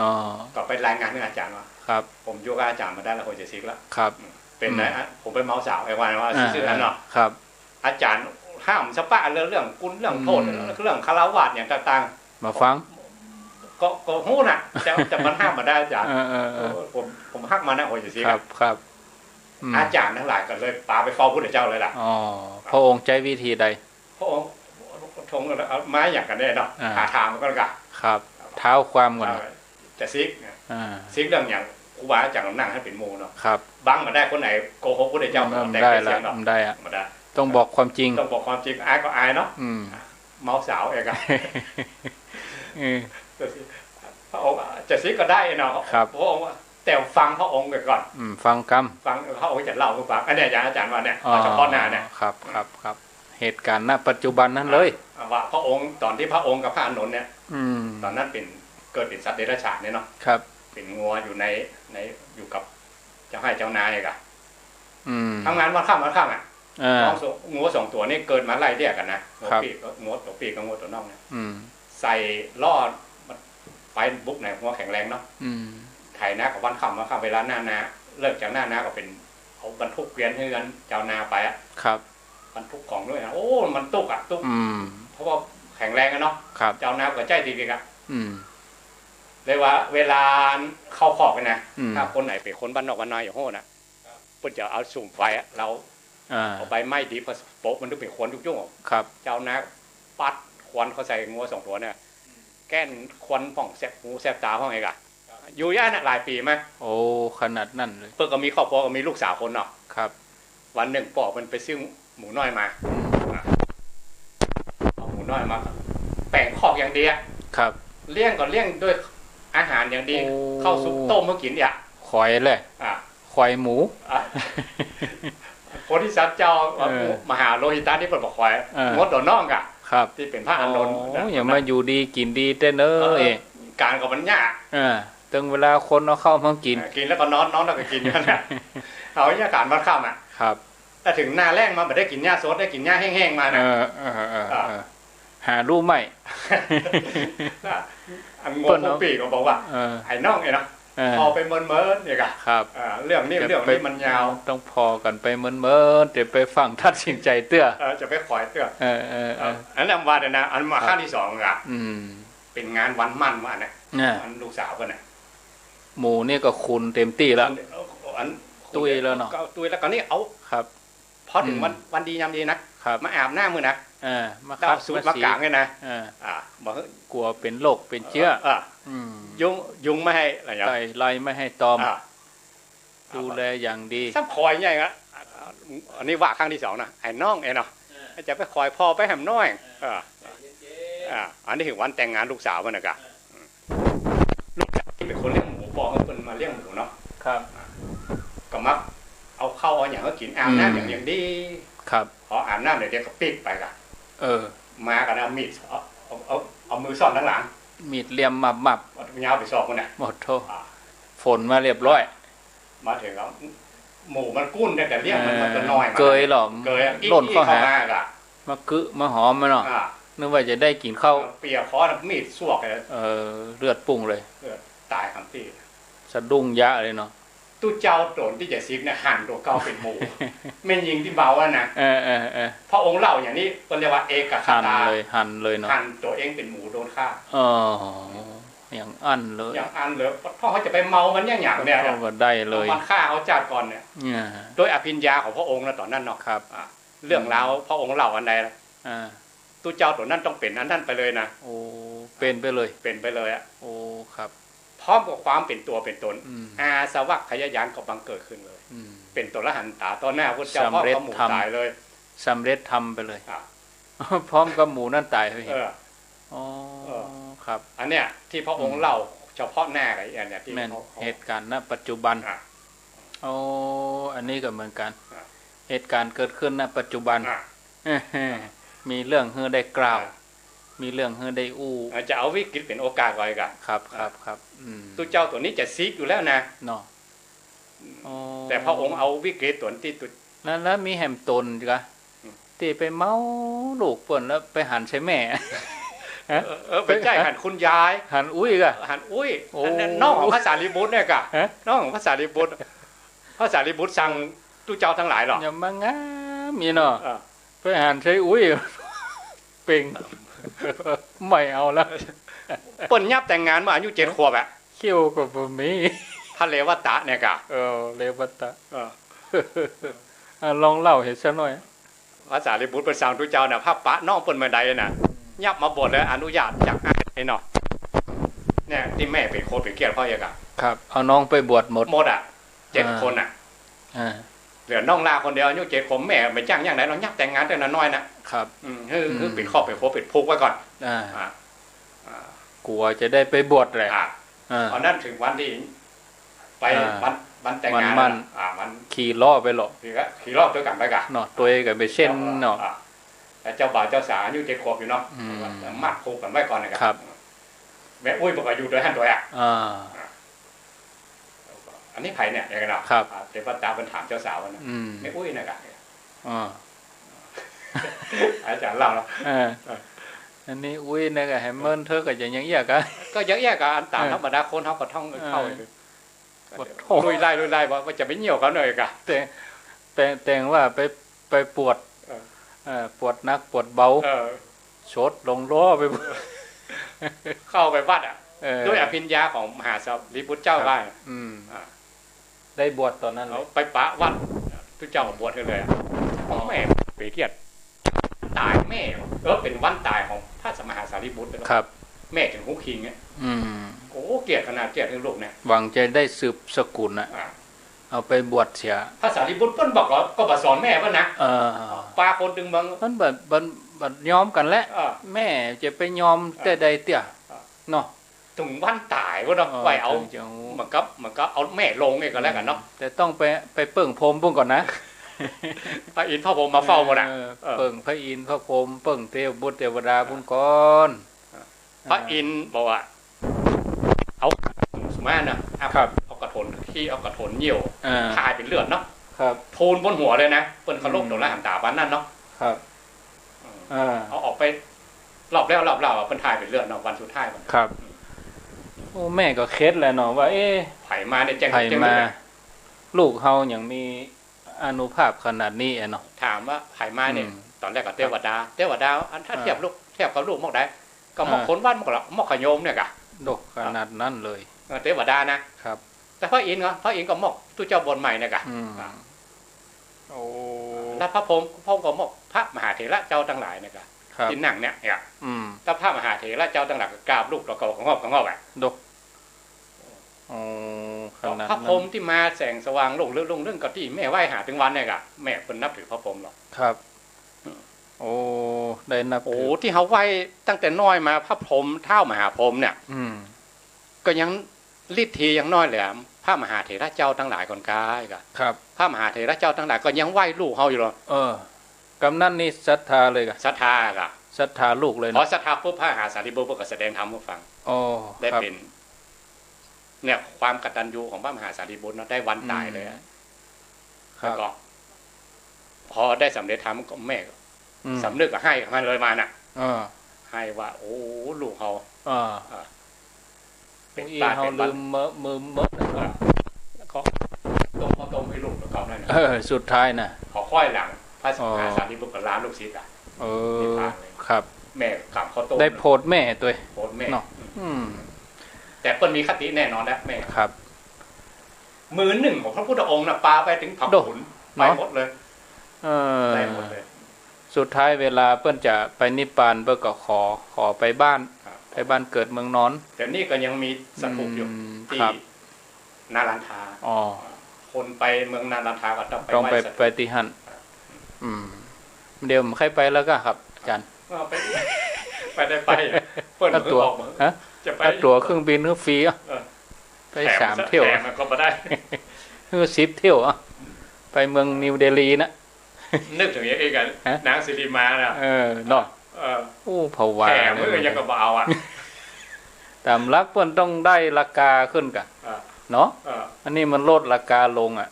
ใครได้แล้วลดต่ำลงก็บ่เอาตอนหลังแถมมันก็บ่เอาครับอันนี้เหมือนกันนะครับแถมสตางค์เที่ยวบินฟรีเมาฮื้อนะอย่าเมาเช่าเมาลำฮื้อนะอย่าไปเนาะเพิ่นยังออกมากับลูกๆเด้ก็ได้จะบ่จบที่เฮาติดโยมไว้มืดมามืดไปมืดมาแจ้งไปแจ้งมามืดไปแจ้งมาแจ้งไปจะแปะแล้วโอ้มันเกิงแล้วนะบ่ใจแปะไปพูดหน้าอ่ะเล่านี่มันยาวแล้วไปเล่าอย่างหัวข้ออาจารย์ตั้งเด็กชวนติดตามก็คำถามก็บ่ได้วางเตี้ยศรัทธาโทรมาเนาะขอย้อนไปเด็กที่ว่าอธิษฐานทำ4 ข้อที่อาจารย์ว่านะครับคือตั้งไว้เป็นช่วงว่าเขาจะประพฤติปฏิบัติได้กี่วันกี่เดือนครับเป็นช่วงๆไปจะเกินกำลังครับเอาอธิษฐานเหมือนกับทุเจ้ากุมบาทนะเอาตามกำลังตัวเองตามกำลังครับเอาศรัทธาญาติโยมท่านทั้งหลายตอนนี้ไปก็จะเป็นเวลาที่ญาติโยมจะได้โทรมาอู้จาสนทนาญาติโยมที่จะรอฟังมืดมามืดไปนี่มืดตึกเลยโยมเฮ้ยฝนทั้งนอกก็มืดแล้วฝนทั้งนอกก็มืดเอาไว้ปุดหน้าปุดต้นเดือนความจริงญาติโยมเขาก็ฮู้แล้วฟังมาบ่ฮู้กี่ปีตุลุงทองก็เคยเล่าแล้วเหมือนกันเนี่ยจะโทรมาให้กำลังใจแจ้งผลการรับฟังก็ขอเจริญปอนที่0998366322เจริญปอนนมัสการเจ้าว่าจะได้โยมพิษสมัยเจ้าก็ข้อที่4นี่บ่เคยฟังเลยเจ้าข้อที่4ไม่เคยได้ยินเลยแต่สาขะสำหรับแต่นี่เคยได้ยินแต่ข้อที่4นี่เขาเจ้ามาได้ยินอุปสมะนี่นะนั่นเขาเคยหูเหรอมูนั่นน่ะได้ยินจนเคยหูละปัญญาสัจจะจักขะเนี่ยได้ยินเหรอวันเนี้ยเนาะได้ยินเหรอเนี่ยจ้ะได้ยินวันนี้เขาจะได้เขาว่าว่างเปล่าอย่างเงี้ยนะแต่ว่าอุปัฏฐวะนี่บ่ค่อยได้ยินเนาะอุปสมะค่อยได้ยินกรรมที่เท่าไหร่เข้าใจดีเนาะเข้าใจดีเข้าใจแล้วคำเปรียบเทียบที่ท่านพระครูกับพระครูสุเมธอู้กันไปที่เรื่องวัวกับหมูตอนใจได้ดีเหมือนกันเนี่ยเตียนอันปัจจุบันออกมานี่อันนี้ยอมรับว่าคนที่อยู่ติดนี่ต้องเกิดดีเหมือนกันเนาะตอนท้ายมากินเหล้าไปจบสักคำมาเสริมหน่อยเนาะอันงัวพระอานนท์ก็รับตาปีในธรรมอันน่ะเขากินหญ้าแห้งๆก็ดีแล้วเนาะพี่เนาะเนาะใช่เนาะกินหญ้าแห้งๆก็ดีแล้วเนาะยอมกินหญ้าแห้งเนาะก็มาอันนี้ตายยังหมูยินดีเนอะยมพิสมัยพิสมัยแม่ริมดอนตันเจริญปอนไหว้เจ้าอยู่ที่ไหน โตเปียเจ้าศพเตี้ยว่าจะได้ฟังอยู่เด้อฟังอยู่ฝนตกก่อทั้งปุ่นจะฝนบ่ตกเจ้ามันตกมันตกนี่ดีมันซีๆจ้ะล่ะมันจะเป็นหาใหญ่จ้ะบดมืดๆเนาะจ้ะก็เย็นจุ่มเย็นดีนะเนาะเจ้าเย็นดีเจ้าโมทนาเนอเจ้าสาธุแม่บุญปัน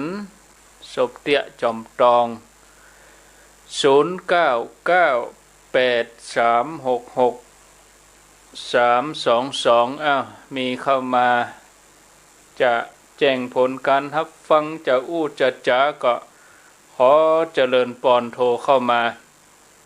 ร่วมรายการกันได้เจริญปอนรับสายไว้สาครับท่านครูสันทรายหนองจ้อมครับสันทรายหนองจ้อมครับอนุวัฒน์ครับปออนุวัฒน์เนาะครับผมว่าจะได้โอ้ฟังแล้วก็โอ้ซึ้งขนาดเลยครับจับใจตัดใดข้อใดว่ามีสัจจะนะครับอันข้อสัจจะนี่การสัจจะไว้ว่าเนี่ยอย่างของอย่างนั้นสำเร็จเนี่ยใจดีกะฟังชัดเจนดีเนาะชัดเจนดีครับมันมีคำถามก็ถ้าคนที่เขาติดโควิดแล้วเขาไปแพร่คนอื่นนี่เขาจะเป็นบาปก็ครับติดโควิดแล้วแพร่พอเจตนากรรมเดี๋ยวฟังในวิทยุเนอะครับผมถ้าตั้งใจไปแพร่นี่ก็ปะโทพิษอยู่กาเดี๋ยวรอฟังเนาะเจริญปนต่อไปกาเจ้าอยู่ที่ไหนอยู่หนองควายเจ้าหนองควายหางดงไม่เหี้ยกันเนาะไม่เหี้ยเมืองปุ่นกะอำเภอเมืองปุ่นกะฟังธรรมะวันนี้มันเพิ่มใจน้ำตาไหลเลยอะเจ้าจับใจเรื่องหยังทั้งหมดเลยเพิ่งใจเรื่องหยังทุกจังเจ้ามันบอกว่าถูกเลยค่ะว่าสั่งค่ะค่ะอนุโมทนาสาธุทั้งสองมากเลยนะคะฟังสถานีไหนนี่104เจ้ามาฟังที่ทำงานนี่เจ้าทำงานไปตัวฟังไปตัวเนาะเจ้าโชคดีเนอะ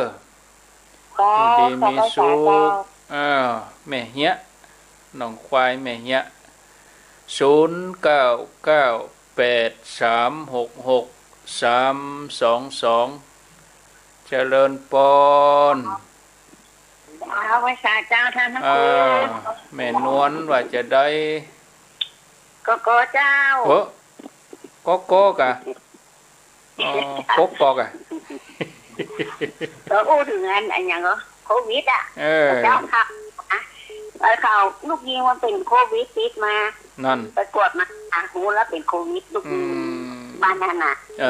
เนี่ยทำดีไปยักกินให้แม่กินหลานกินป่นกินทั้งบ้านน่ะไอ้มีใส่หน้าหลานตัวเก่าหมดอ่ะ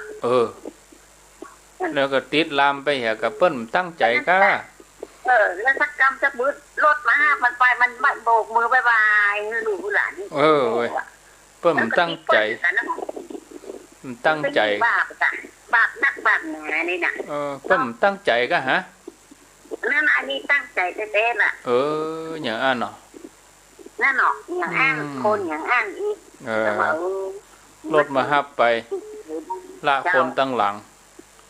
ตึงหลังตึงบ้านตึงสี่ตึงน้องตึงบ้านตึงอ่ะตึงคนไอ้คงเจ๋งๆเข้าอันนี้น่ะเพิ่นก็บ่ฮู้เพิ่นกะหามันเพิ่นจะไปอย่างอันวะใครให้คนอื่นติดตัว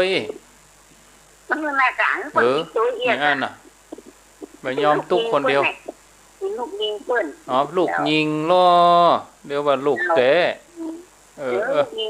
น่ากะมันเลยยิงเข้าใจล่ะนี่มันก็บ้าปกันเนาะอยู่ที่เจตนาเดี๋ยวรอฟังเด้อจ้าลูกยิงไปใหญ่อันเจริญปนเสียงเบาไปหน่อยเนาะเสียงเบาไว้อยู่ไหนนี่อยู่ข้างตอนครับไม่รู้ครับไม่รู้แต่ว่า เอาโทรศัพท์ใกล้ๆใกล้ๆปากหน่อยครับแล้วก็สุมานะครับแล้วก็ฟังเฟซบุ๊กนี่ฟังไม่ได้เลยครับผมฮะเปิดเข้าไปกับฟังเฟซบุ๊กครับก็ได้นะกะออกอยู่แล้วคนกับเข้ามานี่จัดหนักเหรอเข้าได้กะแต่มันไม่ใช่เป็นภาพเคลื่อนไหวแบบใดก็คือกับเป็นสองวงแล้วก็มีไอ้เฟซบุ๊กสดเนี่ยจะฟังไม่ได้นะครับฟังได้กะเพื่อนก็ฟังกันนี่มีคนเข้ามาดูจัดหลายเหรอได้กะยินดีเนอะFacebook ก็ได้อยู่นะกะดังอยู่0998366322ดังอยู่ลูกคนก็ยังดูอยู่ล้อมเดี๋ยวนี้ไผจะอู้จะแถมก็เจริญปอนฮับแห่มประมาณสัก3 สายเนาะได้ครบ9เห็นเอาละพอเวลาแล้วประเด็นนี้4:33 นาที0998366322ยอมว่า Facebook บ่ได้ว่ากูเตื้อมันเป็นภาพเป็นตัวเป็นติ้นหรอกมันเดี๋ยวนี้เป็นภาพกระด้างมันบ่ได้คือบ่ได้ตัวนี้นะแต่ที่อันหันนี่หันอยู่หันแต่เป็นภาพบ่ใช่ภาพเคลื่อนไหวบ่ได้คือมันบ่ได้ตัวนี้0998366322เจริญปน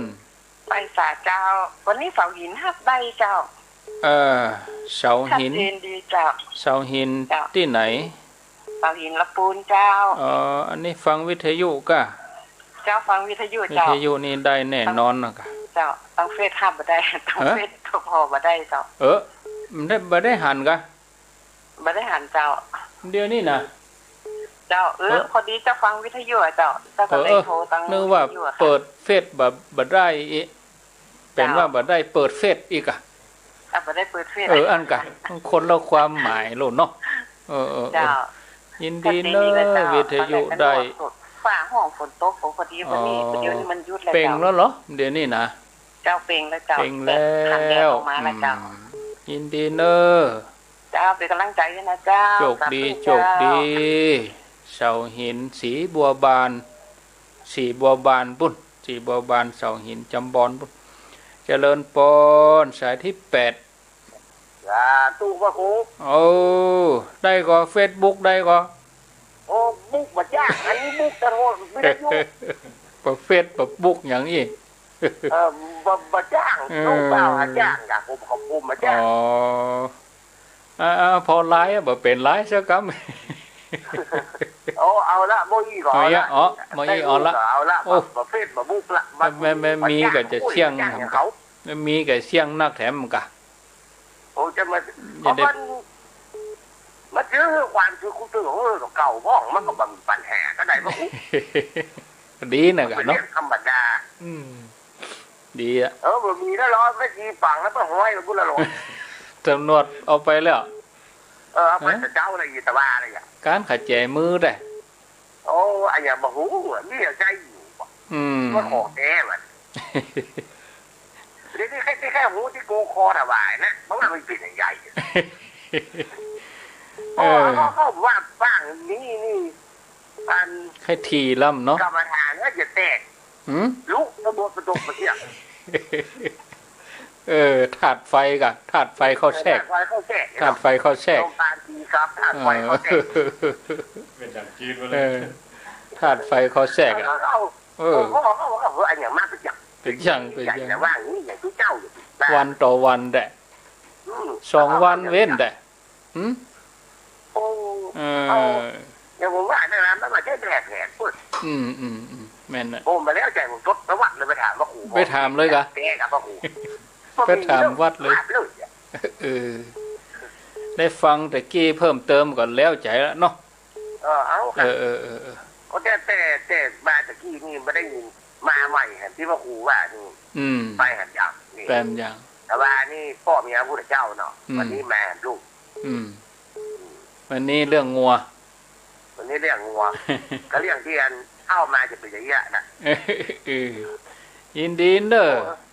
ครับสา สา ธุวันดีครับ ธุแต่ว่าเล่าเรื่องพระเจ้าสุปพุทธะเกียรติพระพุทธเจ้าพระนางพิมพาเป็นไม้ แม่โยมเนี่ยก็ว่า มีแต่การพ่อเมียเจ้าชายสิทธัตถะเนี่ยมีแต่การ อาจารย์ว่าสมัยพุทธกาลนี่ไหลโดนแผ่นดินสู่ของเคยคนนึกได้ของ โอ้เทวตัดเนาะพระเจ้าสุปพุทธะเนาะแล้วให้แฮมหลายๆกันเนาะครับเอาสายสุดท้ายเนาะสายสุดท้ายเจริญปนมีหลายเหมือนกันนะเนาะ เจ้า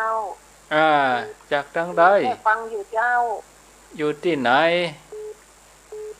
อยู่กลางสันกำแพง อ๋อ เจ้า สันกำแพง ม่วนขนาดเจ้า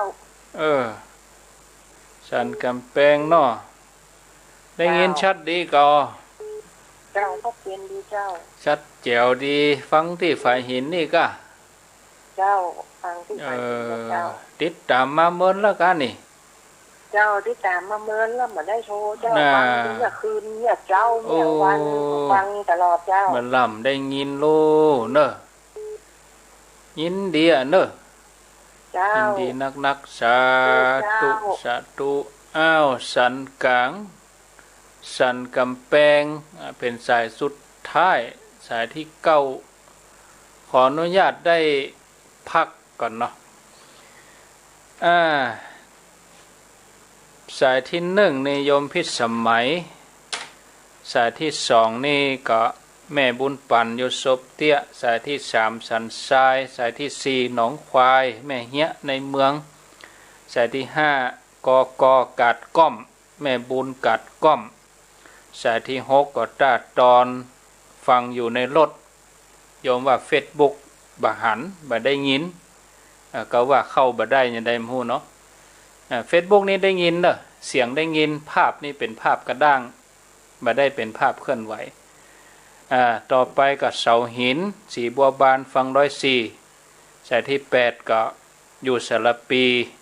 สายที่9นี่อยู่สันกลางสันกำแพงก็มีคำถามคนที่เอาโควิดไปปล่อยให้เปิ้นเนี่ยจะเป็นพิษวะจะเป็นบาปเป็นกรรมวะครับอาจารย์นะพระครู เอาธรรมบทเรื่องแรกเลยเรื่องของพระจักคุบาลเนี่ย ตั้งใจไปแพร่ อาจารย์ได้อ่านมโนอย่างมันปุพังเข้ามามโนเศรษฐาจิ จิตเป็นใหญ่จิตเป็นใหญ่กว่าทุกอย่าง พระจักคุบาลนี่เปิ้นเป็นตุลหันตาแล้วนะครับแต่เปิ้นโดนจงกรมไปกับเป็นกิจวัตรของเปิ้นน่ะแต่วันนั้นฝนตกเองอ่ะ ครับ เราก็ไปย่ำใส่แมงเม่าไหมอย่างที่มันออกมาต่อไฟตายเป็นหมู่เลยลูกศิษย์มหันเอ้าแย่อาจารย์เขาฆ่าสัตว์นี่เรื่องนี้พูดไปถึงพระพุทธเจ้าแล้วนะฟ้องพระพุทธเจ้ากันเลยนะครับลูกศิษย์ก็บอกว่าอาจารย์เป็นแล้วหันตาเนาะครับนอกจากพระองค์อย่าบอกงั้นนะครับอาจารย์ฆ่าสัตว์เราเนี่ยครับพระองค์บอกเลยว่าพระจักคุบาลเนี่ยเป็นหมดอาสวะกิเลสอ่ะมันเป็นตัวละหันตามีเจตนามีเจตนาอันนี้เรื่องนี้ชัดเจนว่าย่ำแมงเม่าย่ำหอยตายเป็นหมู่แต่ปาปมุตคือบ่มีบาสัมปตัวละหันตาบ่มีเจตนาอันนี้เหมือนกันครับเขาก็บ่ฮู้เขาบอกว่าเปิ้นอย่าเจตนาบ่เจตนาเขาบ่ฮู้บางคนติดแล้วบ่ฮู้อ่ะครับบางคนยังกลัวเหมือนกันนะกลัวว่าตัวเก่าอย่าไปปล่อยให้เปิ้นน่ะกังวลกระวายเหมือนกันนะครับแต่ตัวเก่าเปิ้นว่าไปจุดเสี่ยงไปจุดเสี่ยงมาไอ้ครับกลัวเลยนะก็ว่าตัวเก่ากลัวอย่าไปปล่อยให้คนอื่นหรือบางคนติดเชื้อน่ะโอ้เขาต้องกักตัวเก่าไม่อย่าป้าไหนปะกลัวไปแพร่ให้คนอื่นครับซ้ำกังวลกับว่าซ้ำเมตตาเกิดมีอีกก็มีนะแต่ถ้าตั้งใจยังจังไม่บุญวาดตะกี้หรอกถ้าตั้งใจก็เป็นบาปนะครับเป็นอันนี้เป็นลูกยิงเป็นลูกยิงกับไปทำกับเข้าไปยังไปจับมือถือแขนนะเปิดมาฮับมันยังใบใส่อยู่อันนี้เจตนาบอกควรดีทำอยู่ที่เจตนาเอาใจพุ่นเป็นเกณฑ์เลยเรื่องนี้เอาเจตนาเป็นเกณฑ์ตัดสินถ้าเจตนาทำกับคิดแต่ส่วนมากนะส่วนมากแบบนี้นะแบบนี้โอ้ถ้าทำอย่างนั้นกับใจดำอมหิตขนาดนักคนโบราณบอกใจดำหรือมีหม้อโอ้ใจอมหิตขนาดแล้วฆ่าคือคนตายตั้งดิบเลยนะกันนั่นนะกันนั่นนะบางคนร่างกายอ่อนแอเนาะ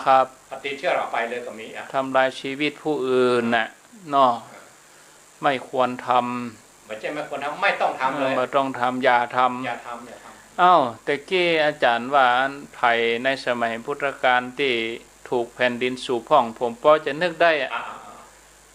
พระเจ้าเล่าวันก่อนเล่าสุปพุทธะพระเจ้าสุปพุทธะแล้วก็เทวทัตเนี้ยที่เคยผ่านตาจินจามานวิกังถ้าเป็นชาดกนี่นักกะแต่ว่าเอาที่ในสมัยพุทธกาลชาดกนี่นักจ้างก็มีเหรอ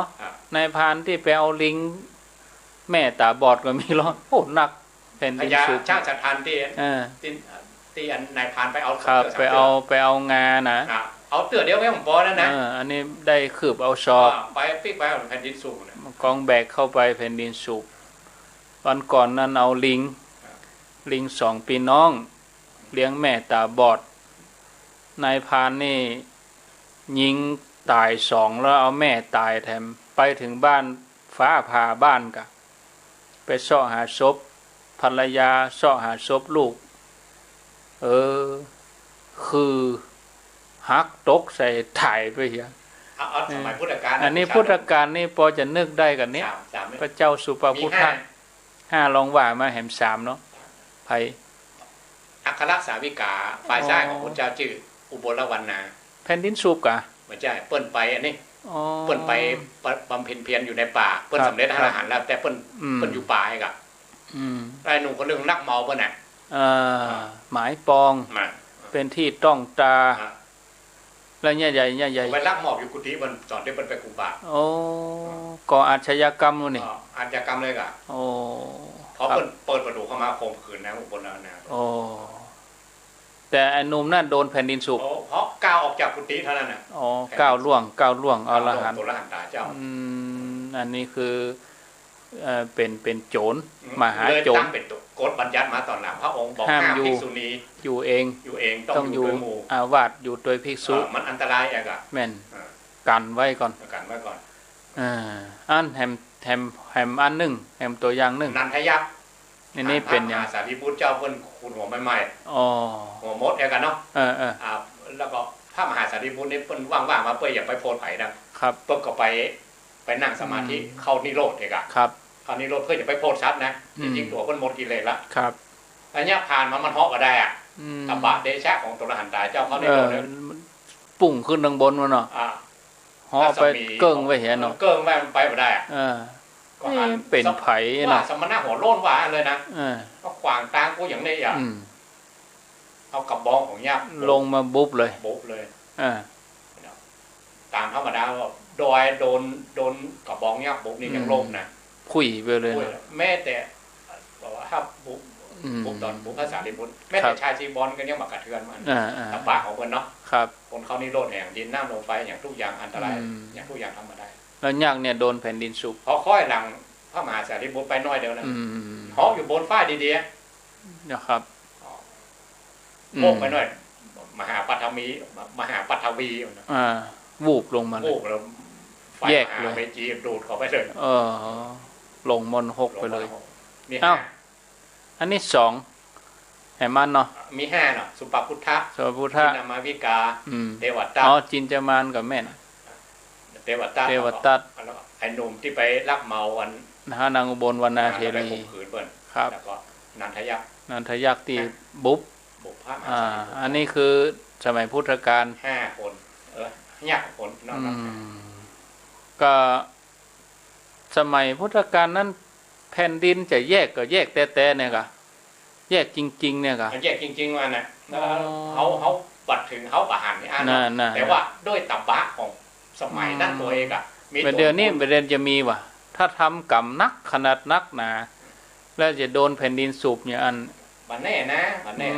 เขาเนาะอภิญญาไปตกเหี่ยวตกอย่างเพราะไม่เหตุหรออุปมาว่าได้แต่นี่เป็นจริงๆว่านะแผ่นดินถ้าเราจะเทียบอ่ะไฟไหม้ตายคำนั้นเนี่ยเนาะกรรมอ่ะไม่เป็นแน่ใหญ่เนาะนี่คือคนตั้งหลังหันและสยดสยองน่ะครับบาปที่ตันหูตันตาบาปกรรมตันหูตันตาหันสะดดสยองอ่ะเอาต่อไปประเด็นนี้ค้างแถมเวลา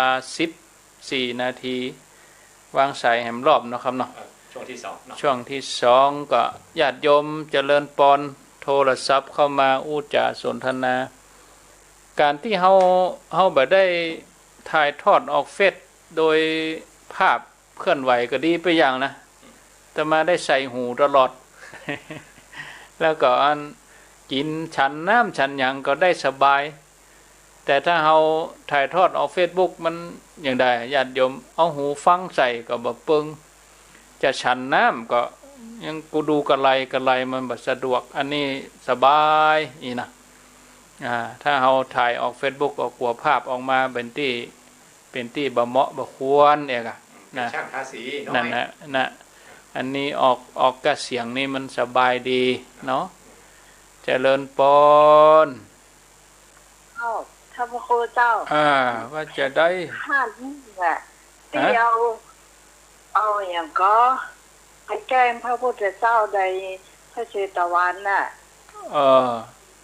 อย่างหนึ่งที่โดนแผ่นดินสูบจินจามานน่ะกะจินจามานนิกาน่ะกะนางจินจามานน่ะที่ป้าเราทำเหมือนซ้อมน่ะกันจินจามานนั่นน่ะเจ้าแต่คนหนึ่งที่สุนทรีบางคนจำชื่อไปได้นางจินจามานอย่าชื่อไปได้แต่ว่าสามว่าเป็นไปใกล้พระพุทธเจ้านะไปด่าเปิ้นเนาะนางจินจามานอย่าอยู่ในบทพระหงส์ที่เฮาสวดพระหงส์น่ะกะจ้ามาสการเจ้าสาธุเนอยมพิสมัยบ้านดอนตันเจริญปนได้เจ้านะพระครู2 องค์ว่าจะได้ถ้าว่าลูกยิงมันมาเย่อย่างอันกับมันแค้นมันมาจังมาก่อนแล้วก็ก็บ่ฮู้กับเปิ้นได้มันต้องมีเหลืองเนี่ยกันมาว่ามันรู้มันติดแล้วมันถึงมาไข่หมูนั่นติดมันได้จังฝนบ่ตกบ่ฮู้เฮียนไผหัวมาจ้างวิจารณ์บ่ได้อยู่ด้วยเปิ้นมันต้องแช่นต้องจังกันว่ามันถ้าว่าคนที่เอาหักนั้นมันเยอะอย่างนั้นแหละน่ะส่วนน้อยจะเป็นอย่างนั้นเนาะข้ามไปเหรอข้ามไปเหรอเป็นหนักไก่หูเราหัวต้องเกาะปีน่ะโมทนาเนสาธุเจริญปนสายต่อไปน้ำกราบการพระอาจารย์ทั้งสองท่านเจ้าค่ะโยมกทมเจ้าค่ะยมเปียกโทรจากกรุงเทพเจ้าค่ะว่าจะได้บ้านเจ้าค่ะวันนี้หลบโควิดอยู่บ้านเจ้าค่ะไม่ได้ออกไปไหนเลยกรุงเทพนี่ก็นักหนาสาหัสเหมือนกันเนาะเจ้าค่ะได้เพื่อนละกรุงเทพได้เพื่อนละเชียงใหม่อยู่ระดับเดียวกันเจ้าค่ะสีแดงเข้มอยู่เจ้าค่ะตอนนี้ใกล้ๆรอบๆเขาก็ห้ามออกบ้านตั้งแต่5 ทุ่มถึงตี 4แล้วห้ามค่ะนนทบุรีเหมือนบางการปทุมธานีเจ้าค่ะก็ต้องดูแลกันไปก็ดีเจ้าค่ะได้ฟังธรรมะของครูบาอาจารย์แต่ว่าธรรมะรักษาใจก็รักษากายนะเจ้าค่ะใจสงบใจเจ้าค่ะใจสงบร่างกายเราก็เป็นสุขเจ้าค่ะใจสงบอยู่ที่ไหนก็อยู่ได้เจ้าค่ะได้ฟังธรรมะดีๆก็มีปัญญานำมาพิจารณาแล้วก็สั่งสอนตัวเองเจ้าค่ะจะได้ไม่ทุกข์ไม่ร้อนลดความร้อนของโลกลดความร้อนของตัวเองเจ้าค่ะดีแล้วเนอะเจ้าค่ะดีแล้วใจเจ้าค่ะแล้วก็ให้คนผู้ฟังเจ้าค่ะได้ฟังแล้วก็ให้ได้ซึมซับธรรมะของครูบาอาจารย์เข้าไปทำให้จิตใจร่มเย็นนะเจ้าค่ะเป็นสุขกันทุกคนนะเจ้าค่ะสาธุเนอะสาธุเจ้าค่ะสาธุอีก8 นาทีได้5 สายเนาะ5 สายที่4หลับก่อนเนอะจะเลินปน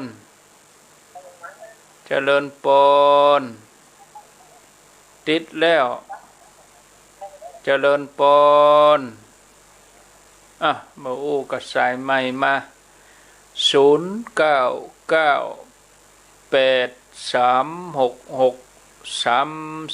0998366322แถม8 นาทีฮับแฮม2 สายสุดท้ายไปจะเป็น2 สาย2 ท่านสุดท้ายก็ขอเจริญปนวันนี้ตั้งแม่อายเมืองฝางยังดักเซฟมา ได้ยินอยู่ก่อนนี่แม่อายเมืองฝางเนี่ยเนี่ยอย่างเยอะอย่างโควิดยายพรฟังเพกายายพรเฮ้ย อุ้ยพรเมาฟังไหน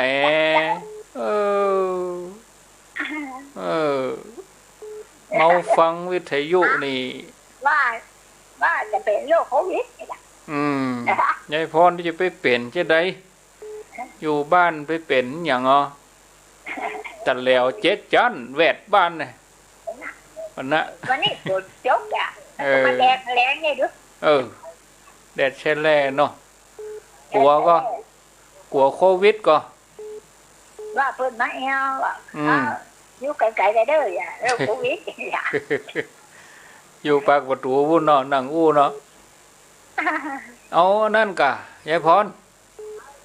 เอาก๊อกนมแล้วก็จีหูเหี่ยนะแล้วก็เอาฝ้ายมัดอู้กันน่ะเอาก๊อกนมนมกาหมีเหมือนเปิ้นอู้โทรศัพท์สมัยเก่าเราออนเล่นน่ะน่ะก็อยู่ไกลๆกันอย่าเจ้ากับฟังเจ้านะหมายโทรจันเป็นอย่างได้มาลูกละเนอะอยู่ดีสบายเนอะยายพรมาสักการสาธุเปิ้นได้โทรมาเปิ้นม่วนของเปิ้นแล้วใจเปิ้นเนาะ79แล้ว70ไผแล้วเจริญปนเจ้าไว้สาเจ้าท่านพระครูอยู่ที่ไหนเจ้าปเจ้าว่าจะได้สมพอเจ้าได้ยินชัดดีเนาะเจ้าชัดเจนดีเจ้าอนุโมทนาเนอะเจ้าสาธุเอาแล้วจบเนาะสำหรับรายการกับเวลาก็พอดีกันละ1โยมพิสมัยโทรมารอบ2สายที่2ก็แม่จันเรือนใสบ้านเวียงตะการสายที่3นี่โยมเปียกอยู่กรุงเทพสายที่4ยายพรสายที่5เวียงเป่าแม่กันธนีก็อนุโมทนาทุกท่านพอสมควรแก่เวลาครับขอกราบนิมนต์อาจารย์ท่านพระครูสุเมธธรรมเสวีได้ล่ำลาศรัทธาญาติโยมครับปุตนาปะกันแถมใหม่นิมนต์ครับขออนุโมทนากับท่านผู้ชมท่านผู้ฟังทุกคนที่ฟังทาง Facebook ก็ดีฟังทางวิทยุก็ดีบุญใดกุศลใดที่เกิดจากการฟังบุญกันย้อนหาท่านผู้ฟังทั้งหลายอยู่ดีมีสุขโรคภัยไข้เจ็บอันใดที่ร้ายแรงก็จะได้มาเบียดเบียนบุญกรรมบุญจูบุญรักษาโดยอนุภาพธรรมของพระพุทธองค์สัพพะพุทธานุภาเวนะโดยอนุภาพของพระพุทธเจ้าสัพพะธรรมานุภาเวนะโดยอนุภาพของพระธรรมเจ้าสัพพะสังฆานุภาเวนะโดยอนุภาพของพระสงฆ์เจ้าศรัทธาโสถีพระวันตุเตก็ขอความสุขสวัสดีทั้งหลายจงมีแก่ท่านผู้ฟังทุกคนเทอญสาธุ